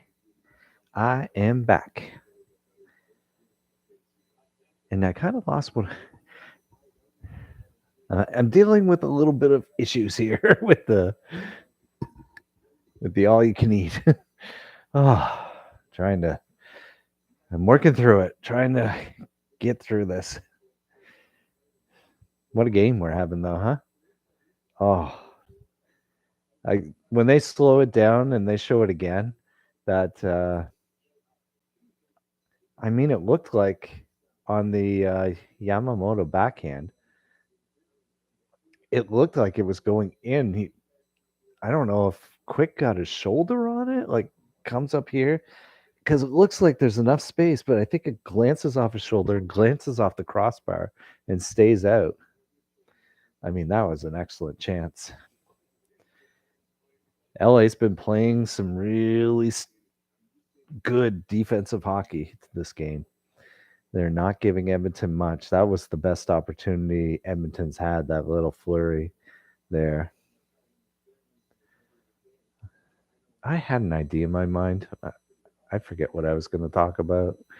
Oh, right. At the beginning of this game started so fast that I forgot to talk about the odds for this game. And now we're already into the third period. So I'm sure I should look at the updated odds. Let's do that because I still have that up. So can I get an update on this?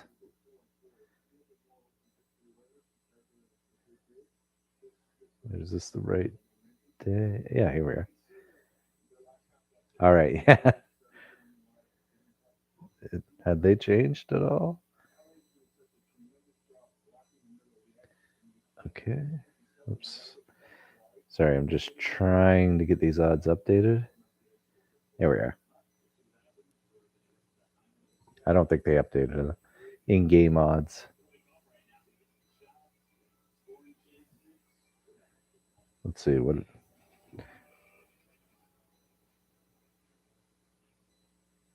That can't be right. Anyway, at the beginning of this game, I'm just looking at the money line odds.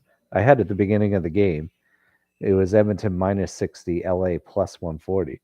And they're showing me now it's Edmonton minus 170, LA plus 145, which cannot be right. They must have ended that at the beginning of the game. Because if LA has a 2-0 lead, you would think they would have better odds. So, but at the beginning of the game, it was minus 160 plus 140. In terms of bets, in the over under 6.5, over was minus 105, under was minus 115. I did think that given how many games have been high scoring, that the over looked a little cheap.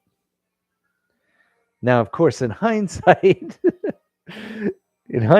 now that doesn't look like such a great deal.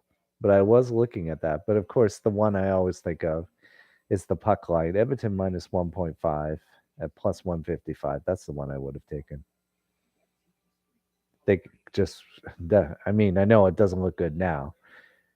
In LA, plus 1.5 is minus 170, which is looking good. But I mean, man, that's costly.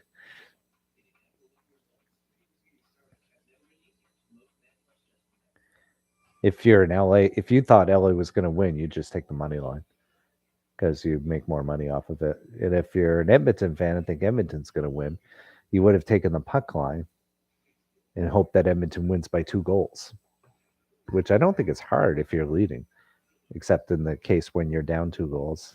And then it looks pretty hard. I wish I.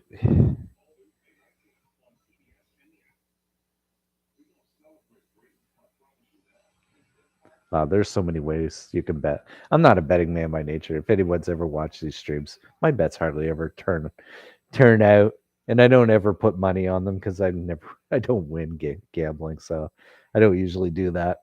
But it's just fun to, hey, let's just think what I would do, and then see if it turns out that way. All right, so surprises this Well, actually, I was going to say, I think I've spent enough time on the other series. So let's look at who we think is doing well in this game. Dano had a great chance on the breakaway. He's playing pretty good defensively. Well, else I've noticed Lazat having a few plays. Brown's had a few shots. For the first time in the series, I've actually noticed him. I think. Kopitar, yeah, I mean, he's just been a beast out there. He's been defensively, is where I've noticed him. He's got his stick. He's been hard on the body, good at digging pucks out of the corners, not allowing anybody to really get control of the puck and walk around. So he's been good. For Edmonton, I mean, Kane, couple bursts of speed from Kane, even looking faster than McDavid tonight. Had a good shot on one of them, was able to bring the puck in the zone on the other one. He looks like he wants it. Look for Kane in the third period. He's been having a good game. Yamamoto's been, he's had a couple chances. Could be a little harder in the corners because that's one of the things the Edmonton's been having problems with is getting pucks and keeping them in the zone. Nurse, I noticed has been stepping up in the zone, especially near the end of the period there. You noticed him jumping up into the play a little bit more. Maybe look for Nurse in the third period as a difference maker. So there are the players. So LA tonight has been playing for the first two periods, has played probably the best that they played in this series. In the first game, the other game that LA played pretty well in, but I don't think as well as tonight. You know, they came out with the 2-0 lead. You had more score. I forget who scored the second goal. So they get a 2-0 lead. Edmonton, McDavid just does one of his coast to coast kind of speed moves, gets them on the board. They score on the power play. It's tied 2-2. Then LA scores again. Then Edmonton scores again. So it's a pretty even game, right? And then Smith with the big turn away. Dano gets a deflection goal, 4-3. Edmonton can't tie it. So that's how LA wins game one. Then next two games, it's all Edmonton. And if you notice the difference between game one, game 2 and 3, and game 4. Games 2 and 3, Edmonton scores first. Forces LA to chase the game. Chasing the game opens up. Edmonton can exploit opening up, use their speed transition game from turnovers, and score goals. And I think that's probably what the difference you're seeing right now. LA gets the lead, allows them to drop back more in coverage, making sure that they play well defensively. They're not chasing the game anymore. They're not turning the puck over. They're not generating odd man rushes or causing odd man rushes by trying to push. And I think you see that in game 1 and game 4, a similar style that they're playing. But I think this game, they're playing a lot better in that style. They have not given Edmonton much. That last chance by Edmonton, that flurry of chances there, and the tail end of the power play at the end of the period was probably their best looks in the game. Definitely that last set of plays where Quick made just two unbelievable saves. And a third save on that sequence. That was just Not as spectacular, but a good pad save. No goals in that second period. So Edmonton's going to have to really work hard. They had a couple of power play opportunities, and they weren't able to capitalize. A lot of block shots by LA. They're just the message. They've got the message. They're playing really well.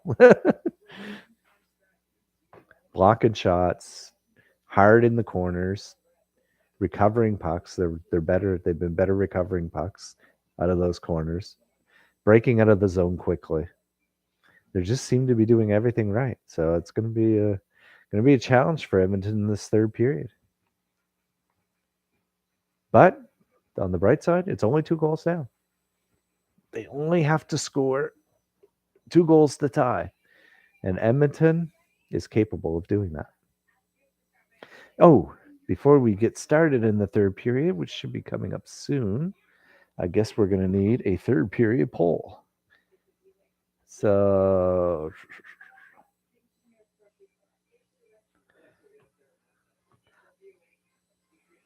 here we go. Assuming Edmonton gets the next goal.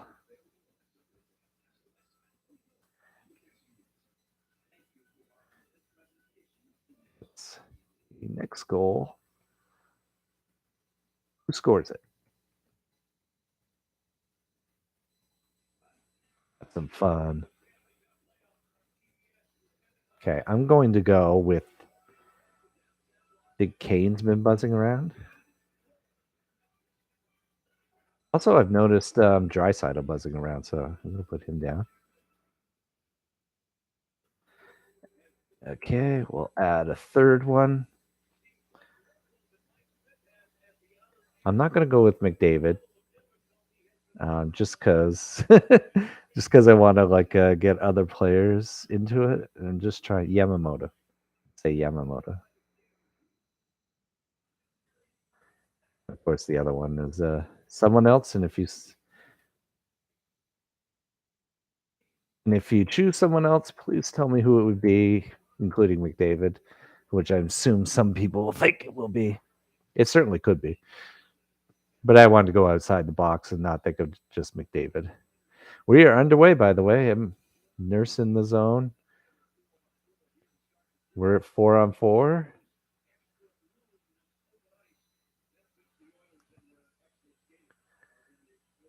LA has it. You had Keane, and now Drysdale has come out. Dano takes a shot. Smith with the save.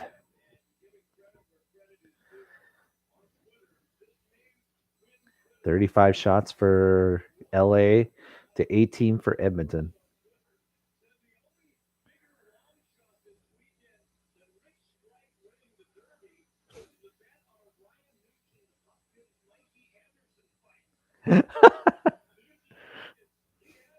All right, I was just listening to the talk of the only bigger long shot than Rich Strike at the Kentucky Derby was Anderson and Nugent Hopkins getting involved in a little scrum.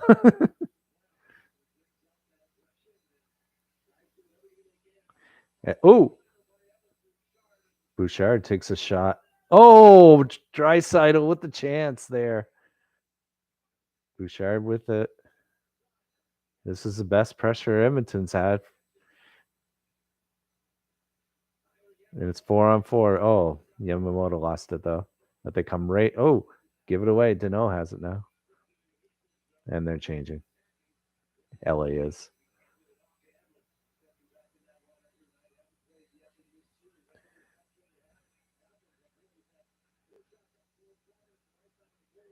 Here comes Brown.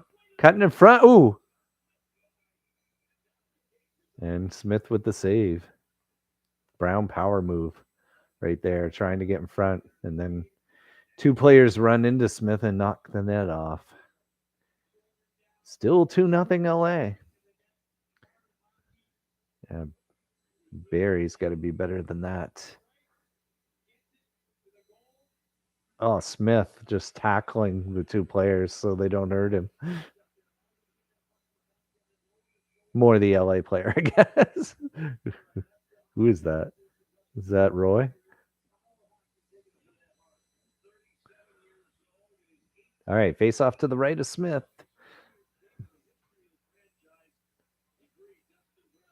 It's McLeod. Are we back to 5-on-5? I think we are. Got the fourth line out for Edmonton. Who's that? Anderson with the puck? Nope. Lazat. Wrap around Lazat. Smith with the save. And here comes, was that Hyman? Oh, McLeod, sorry.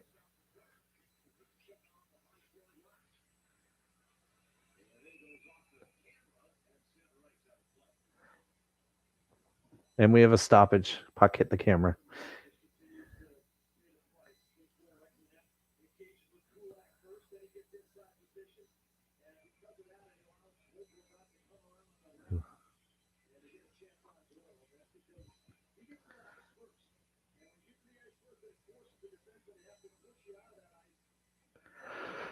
All right, just waiting for the puck drop here.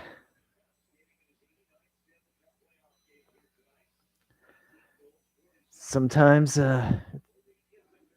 okay, McDavid's line is out right now against Kopitar. Let's see what happens here. McDavid's got it. It cuts right in. Feeds it to Kane with a shot. McDavid with oh, that was close. Here he is again. McDavid to Pugliarvi. Just trickles wide. CC now takes a point shot. Quick save. Who's that came with it? McDavid has it now doing a power move, trying to get right in front. And a penalty is going to be taken. Edmonton's still with control. Kane tries to take a shot, blocked. 6 skaters out now. It's Draisaitl. Oh, tried to get it in front. But a power play for Edmonton. They're third of the night. Let's see if they can. They've had a couple of really good shifts here. Ooh, oh, whoa. That might not have counted, though. That was a high tip. David, look at the power. That's one thing about McDavid that's impressed me. Is that Anderson or Quick? Anderson. I think it was Quick that tripped him, though.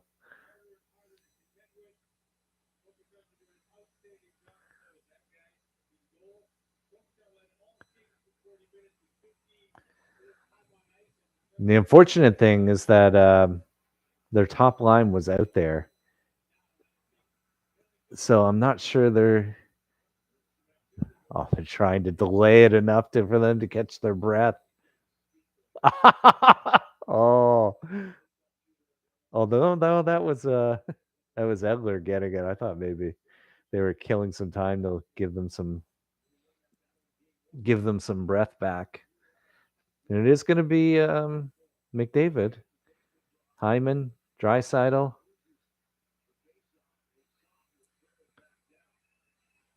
But LA gets control. So this has been the problem. The inability to win that first draw gives them trouble setting up. LA's been really aggressive, but they gain the zone here. I think you get it set up. Draisaitl with it. That's something they hadn't done in the first 2 power plays. Who was that? Nugent Hopkins. Oh, Hyman coming. Just took a punch to the face.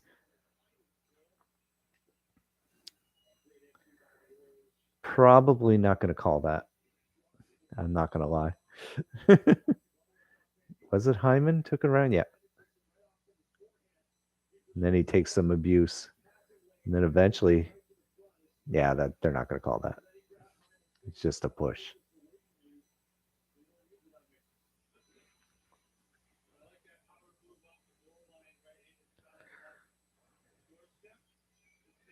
Good chance by Hyman. The quick was better. Now, can they win this draw? David kicked out. Draisaitl in. 127 left on the power play. Mass. LA picks it up again and dumps it. They have not won a faceoff yet on the power play. And LA aggressive on it again. But Nugent Hopkins has it. Now Draisaitl. Now they're all set up. And who's this? Barry? Oh! Just couldn't keep it in. He tried. Couldn't keep it in. McDavid keeps it in. Or brings it in. Draisaitl. Nugent Hopkins with a shot. And cleared. 48 seconds. I mean, it just seems either quick is there or they miss the net or get it deflected. Just haven't been able to solve quick yet. Now Bouchard. Bouchard winds up, fires. Quick saves it.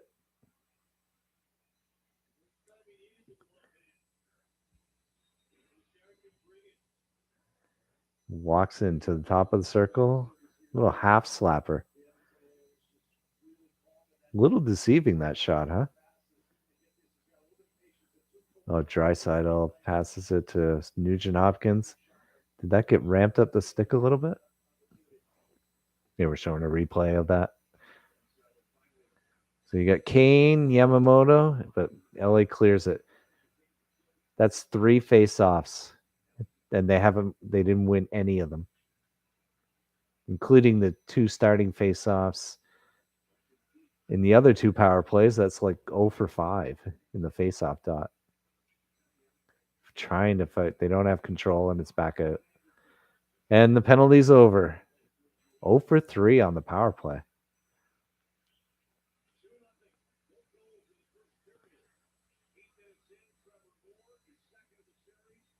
All right, Edmonton with control in their zone. Who we got out? That's CC. Just shooting it in. Dump and chase. But LA quick on the puck. Couple of passes and out of the zone. They've been doing that very well tonight. Quick shot to Smith. Stoppage of play. Lemieux with the shot, I believe.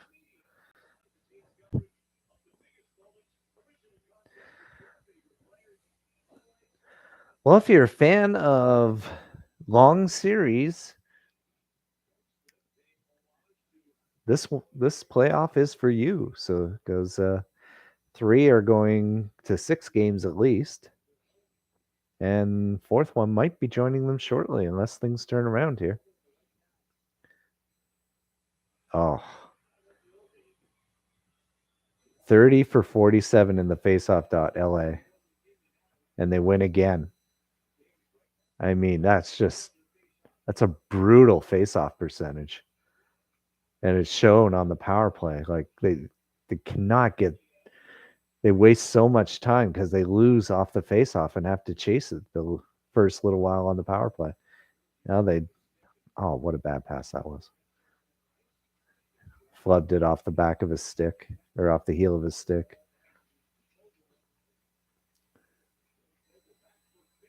Barry with a shot through traffic.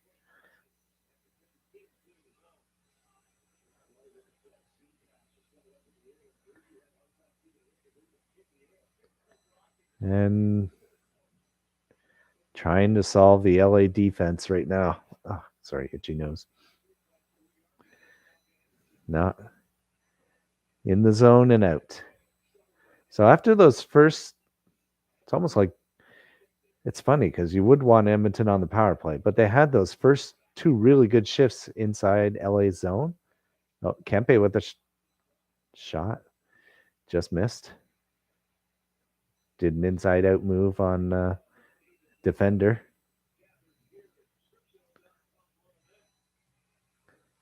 Kempe has it again. Put it to the point. Anderson with the shot. Didn't get through. Blocked. Kopitar with it. Moore now has it. LA's been starting a change, trying to tire out the Edmonton players. Kopitar, look at the strength. Iafallo gets it down low to Moore. They complete the change. Oh, yeah, and Edmonton's going to have no energy. They're just going to have to dump and change. And LA gets it again. 1, 2 passes and out of the zone. But that was a flip pass and it didn't work. So Edmonton tries to go in again. And there's a pass. Dano carries it out, and it's out again.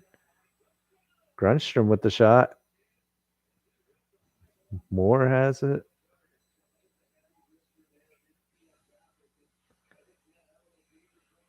Oh, Dano picks it off.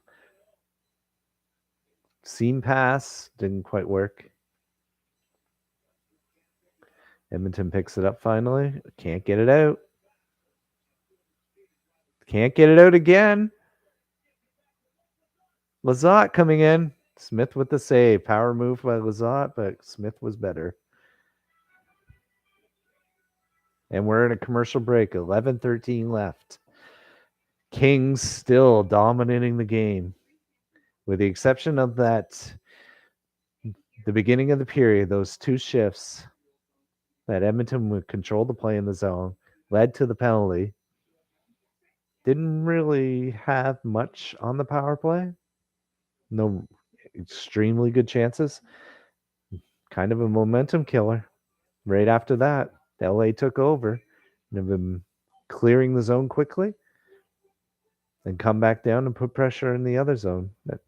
The shots that LA are taking right now are not hugely dangerous, but they get the face off in the zone. They've been winning the draws at a 70% clip. So they get the draw, they get the control. They're able to cycle in the zone. Edmonton, when they finally do get it out, can't generate anything in their zone. And that's how it's been going. Edmonton did have pressure at the beginning, but they're not anymore. So hopefully they can turn things around after this commercial break and maybe put some pressure on because it just hasn't been going at all. At all. And when they do get their opportunities, Quick has been lights out good.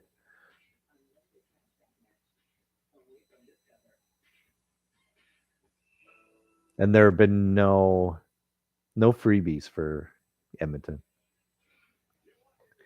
We are coming back from commercial break. They just you got to fight hard to get in there. You got Kane talk right now going on. Are you sure you're going to be able to listen to everything that he says? He might have colorful language. Oh.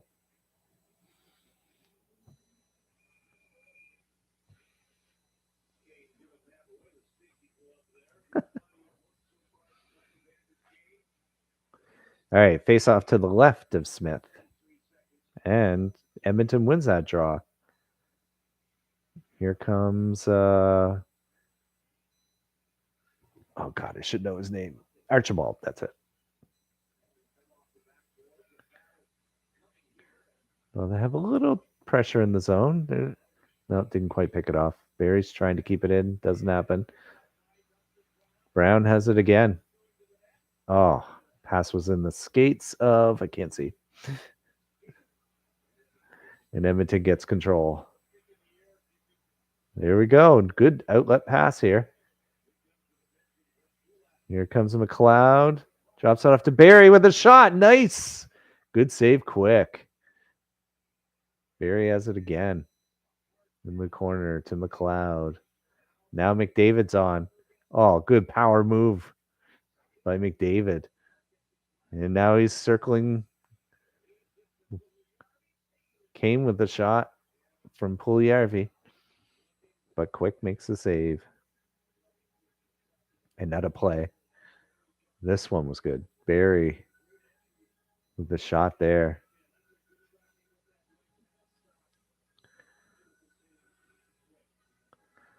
So they're finally able to generate something in the zone. And it took the fourth line to do it.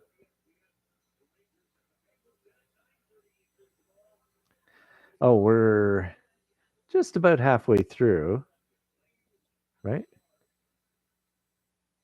Yeah, we're about almost halfway through. So next commercial, McDavid power move again.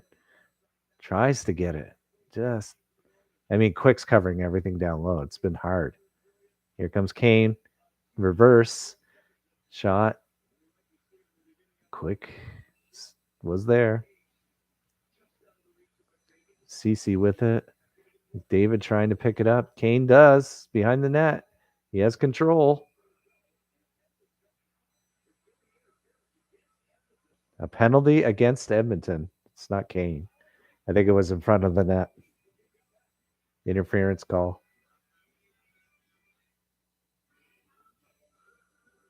That doesn't help. All right, so we're in commercial break. Yes, and we have 10 minutes left. Actually, I'm going to leave the poll up.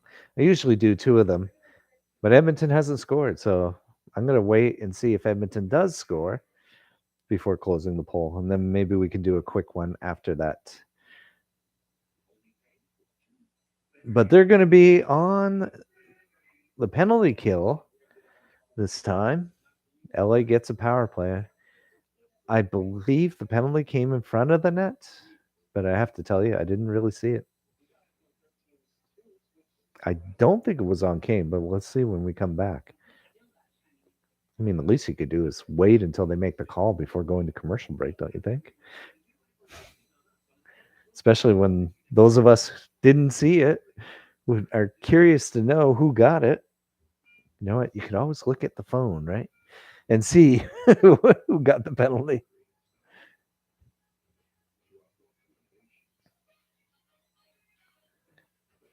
All right, so when they won't tell me, I'll have to go to.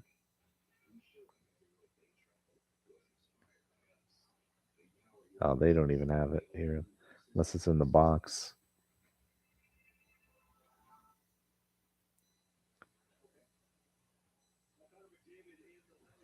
It's McDavid.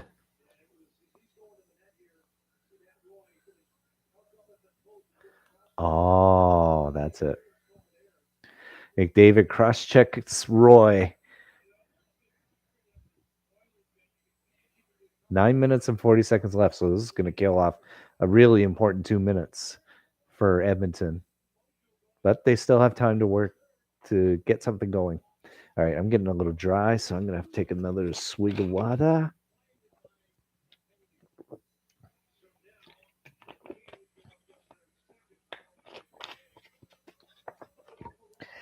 All right. Who do we got? Kopitar, Danault, Kempe usually. And who's joining them? Kaliev. They get set up. Of course, they win the draw. They've been winning them all pretty much. Kopitar with it in the corner. Gives it to Danault. Kempe back to Danault. Kaliev in front. Danault on the goal line. Tries to get it across.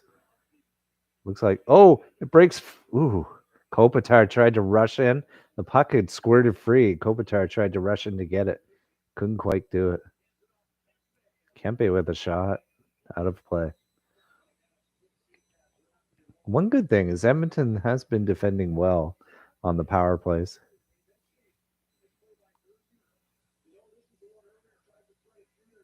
No tries a seam pass, and it's Nurse blocked it. Oh, and then who's that? Kaliev pitchforks him while he's lying on the ice.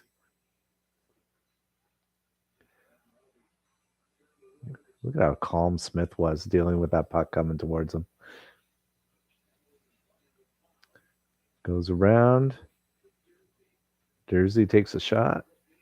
Kopitar. Back to Jersey at the point. And Kopitar has it again, trying to find the lane here. Kempe? But yeah, it didn't. Went to his skate. He had to kick it skate to stick, and then everybody was covered. They still have it. Edmonton has not cleared this puck yet. Oh, Deneau with the tip at the side of the net. I think that went off the post. And it's still not out. 20 seconds left. And finally, they get it out. And now everyone's going to change. 41 shots for LA to 27 for Edmonton. And it's still 2-0. Is that Lizotte coming through? And then Lemieux. Roy with a shot from the point. McDavid has it. Up to Draisaitl. Squeezed off the puck. McDavid does pick it up, but loses it. Lemieux with it up to Lizotte. Takes a shot. Smith the save. That was tricky. I think it got deflected. LA just on every puck. They've had so much of possession time. Edmonton's had flurries this period. Here we go. They have control now. Who's that? Fogle with the shot blocked. Moore's coming back. Moore still has it. Sketcher with it. Shot. Smith the save. Edmonton Oilers have got to thank Smith right now. He's the only thing keeping this game in reach for them. This one's not that hard. Oh, the deflection. That almost squeezes through. Goes between his blocker arm and his body. Oh.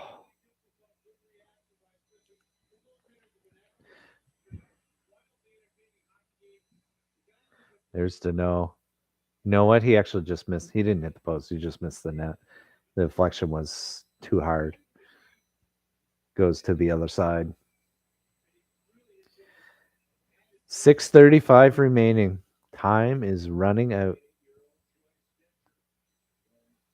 Oh, here's the money line now. LA 6,000 minus 6,000. Edmonton plus 1,100.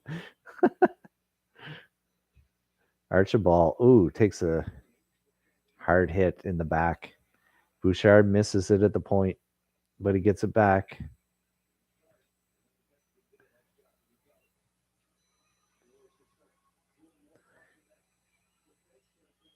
Here comes Puljujarvi. Oh, Lizotte on a breakaway. Oh, misses the net.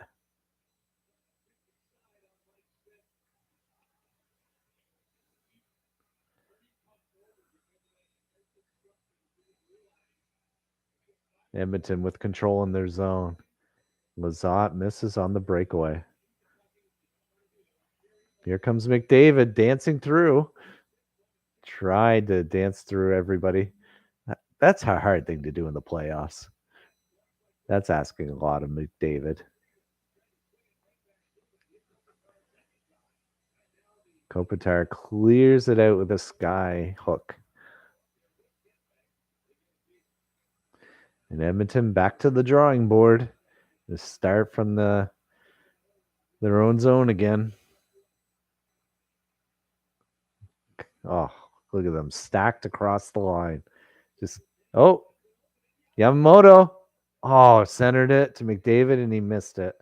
And here comes Grundstrom.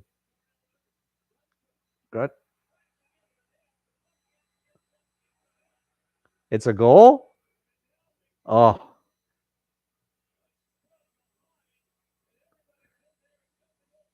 I can't believe that's a goal.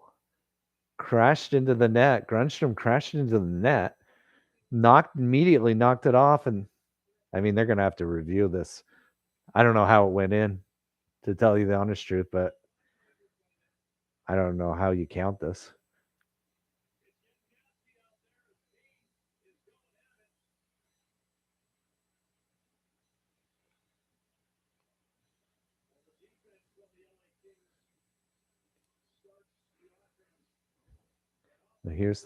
Here comes Grunstrom. Let's see.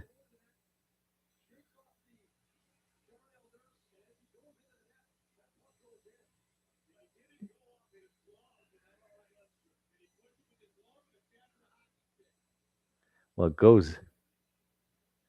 He pushes. There's no way Smith can make the play because he's like running right into it. He makes no attempt to get out of the way. How do you call this a goal? Like he pushes his pad in. There's no way this can count. That's my opinion. Like they got to protect these goaltenders more.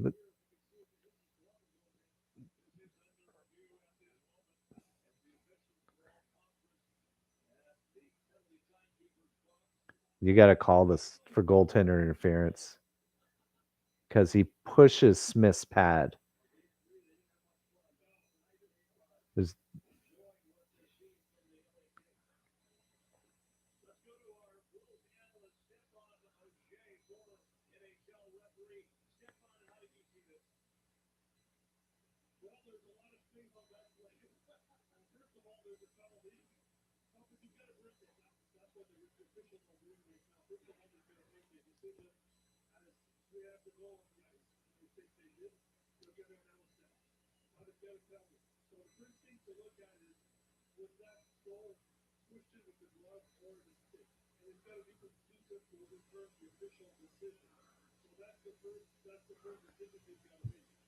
They have the official breaking it down. I'm trying to listen.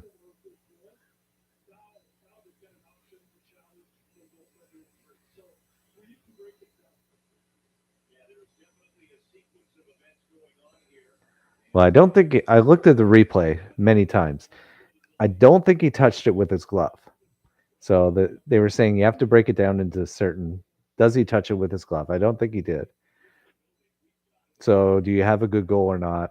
It looks like it's a good goal based on that. But then do you challenge for goaltender interference? And I think that's where they're going to lose because his his stick pushes his leg into the net, and the goalie can't make the play on the puck with that player ramming him like that. I just don't see the puck didn't cross.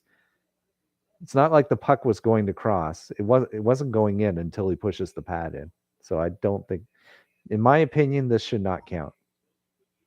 And I like protecting the goalies more, and I think they should make these calls. Like all they do is wave off what shouldn't be a goal, basically.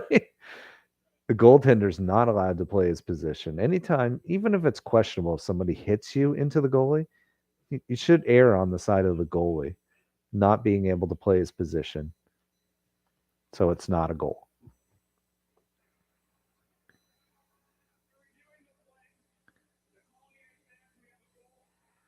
Okay, now you're going to challenge for goaltender interference. You have to.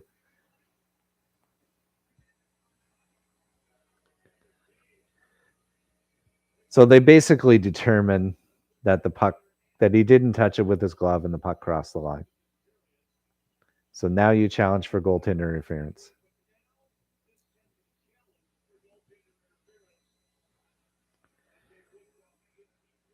And I have to think, and if this is not goaltender interference, then I am totally lost on goaltender interference. There was another one, was it yesterday or today, that I thought clearly was goaltender interference, and they didn't call it goaltender interference.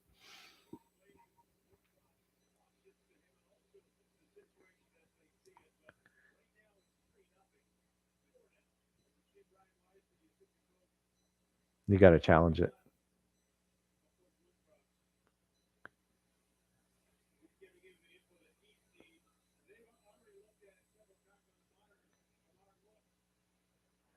I think you got to challenge it.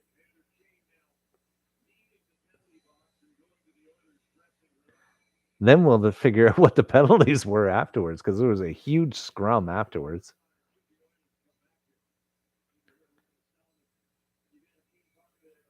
I think I think he just signaled he's going to challenge it.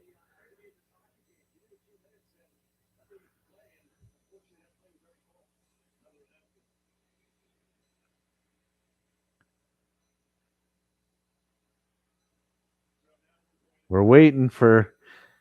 This is probably going to be a big, a long delay, I would say.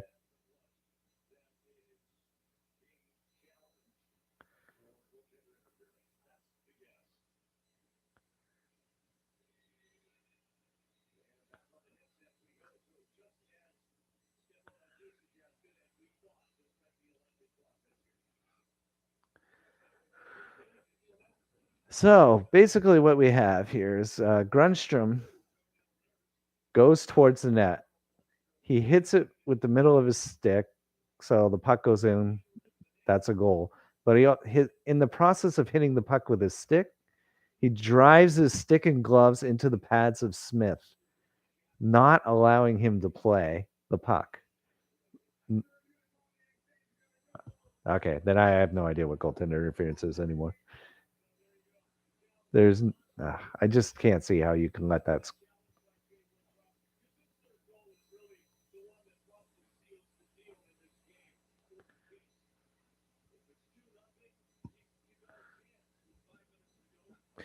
So there you go. No goaltender interference.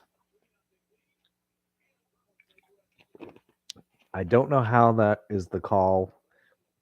When Grunstrom took his stick and gloves and pushed Smith's pad so that he could not make pushed a base pushed his pads out of the way so the puck could enter the net. I don't know. I don't know.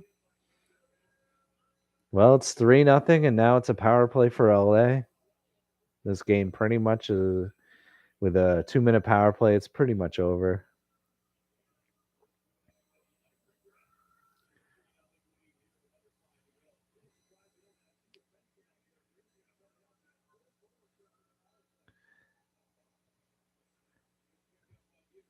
Kaliev with a shot. If you're getting the impression that I just maybe I'm interpreting it wrong. To me, like he pushed the pads of Smith, and that puck doesn't go in if Smith hugs the post. And so, how could you call it a goal if by pushing the pad the puck goes in the net? I just don't get that. I don't get it. So I'm a little upset about that.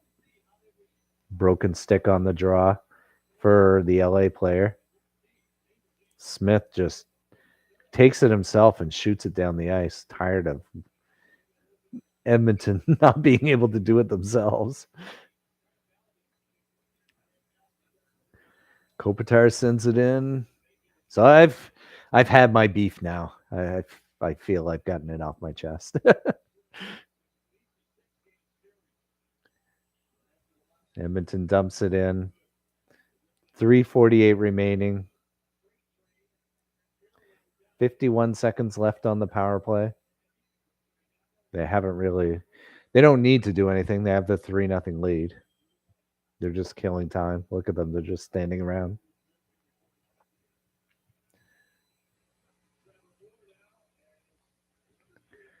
Moore shoots it in. They have control now. They're still digging for it. A lot of players back there. Oh, yeah. Penalties here.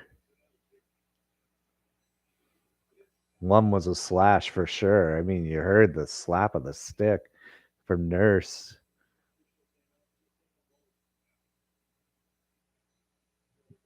I thought you could have just taken Nurse. It was like he whips around. Oh, cross check there on Nurse, and then big slash from Nurse on Moore. Snaps the stick in two.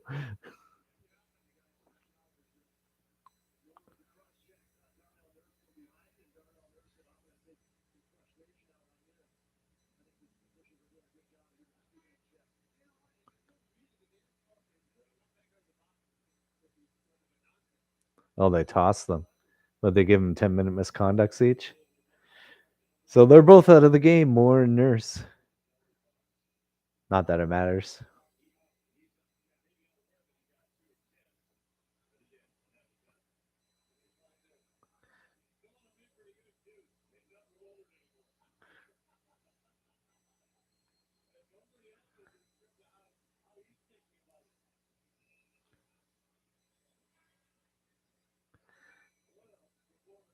Yeah, I mean, the 2-minute penalties I agree with. I know they don't want to lose control of the game, but really it was a cross check and it was a retaliatory slash. I don't see why you should give 10-minute misconducts for that. I don't usually argue with the referees either, but that kind of that kind of, I mean, I can see if they were, yapping after the play and like,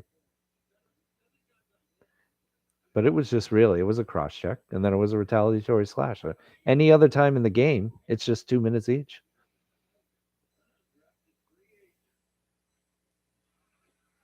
It's not going to matter anyway. 12 seconds left on the power play for LA. Here they come down 2-on-1. Grunstrom again. That's not going to count. That's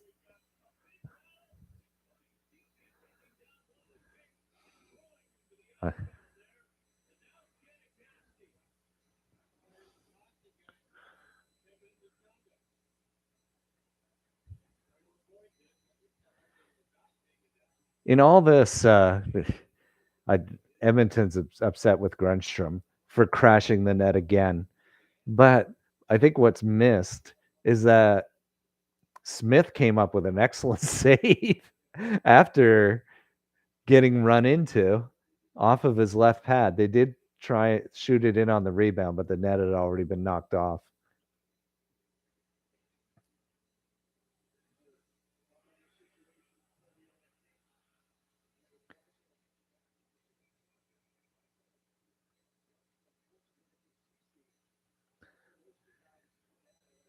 Oh, CC also hit. So, Lazak gets tackled by CC. So who is it? Dreisaitl cross checks him. CC hits him, and then Lazak comes in and CC just tackles him. And David and Anderson together.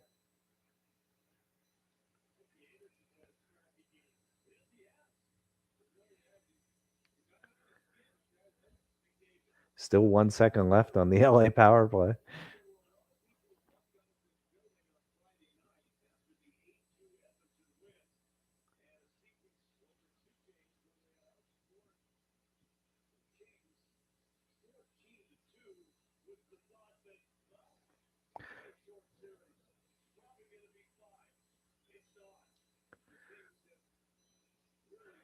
Just trying to figure out what did they call any penalties? Okay, it's back to full strength. Probably just coincidentals. I was it. You're gonna have to like rein them in if they're gonna like pound them.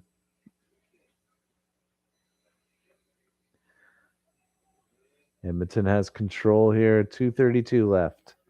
3-0 deficit.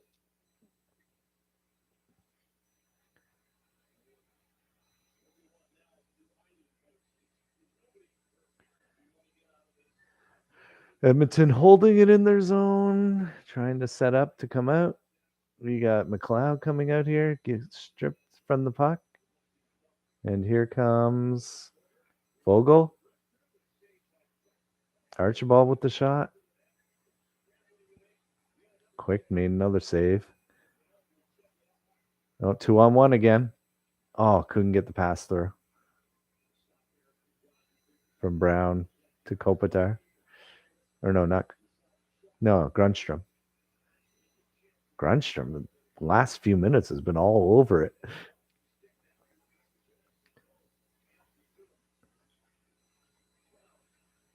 Quick out. Empty net goal. I wondered if they pulled the goalie. You couldn't even tell that they pulled the goalie. Who is it? Grunstrom again. I told you Grunstrom is all over. Scored that goal, the questionable goal. Goes back in the zone, does another one, almost generates a goal. Has another shot, comes down and scores the empty netter from his own blue line, right in the center of the net. 2-goal night for Grunstrom, even though one of them was an empty netter. And my poll doesn't make any difference because Edmonton hasn't scored. It's 4-0 LA. So I'm going to end the poll. 131 remaining, just waiting for the end.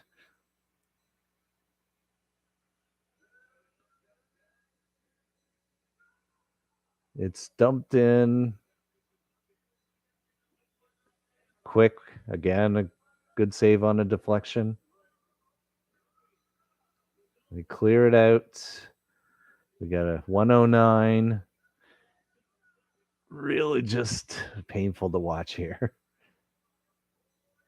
Got to give LA credit. I mean, they just mostly perfect game. And then when they weren't perfect, Quick was. Only one question remains to be answered.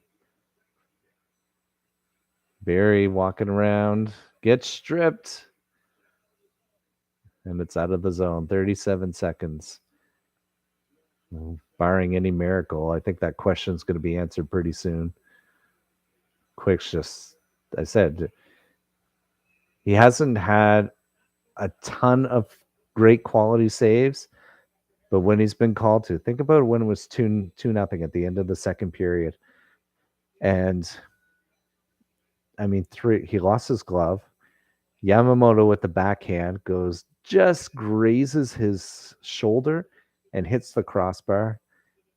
Shot on his pad, and then it comes back out front, and Kane shoots, and Quick gets the blocker save. They score on that, it's 2-1. It's a different game. And we have 11 seconds left. Quick's going to end it. It's going to be 4-0. He's going to get the shutout. Oh, there was a chance. I just said that. One, and he does get the shutout. Oh, he almost lost the shutout there after I said it. But he does get the shutout. 4-0 LA. Series tied at 2. What can I say? Almost a perfect game by LA, and was a perfect game by Quick when LA wasn't there. Back to the drawing board for Edmonton. They go back home. So they got that going for them. After being outscored 14-2 in the last 2 games, they come out with just a great performance. It's so important. Looks like that first goal is so important now. Edmonton's got to come out hard and get that first goal and get LA to start chasing the game. Because when LA gets that first goal, both games they got the first goal. They've won, but they were better in this one. At least Edmonton had a chance last one. So that's it. LA 4, Edmonton nothing. Series tied at 2.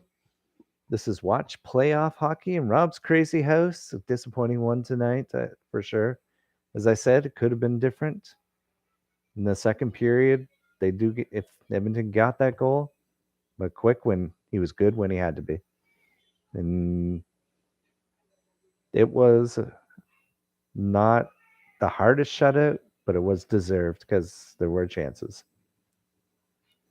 So we will join you. Let's see when the next game is. Game 5 will be, as I look it up here, I assume another 10 o'clock start. Great for me.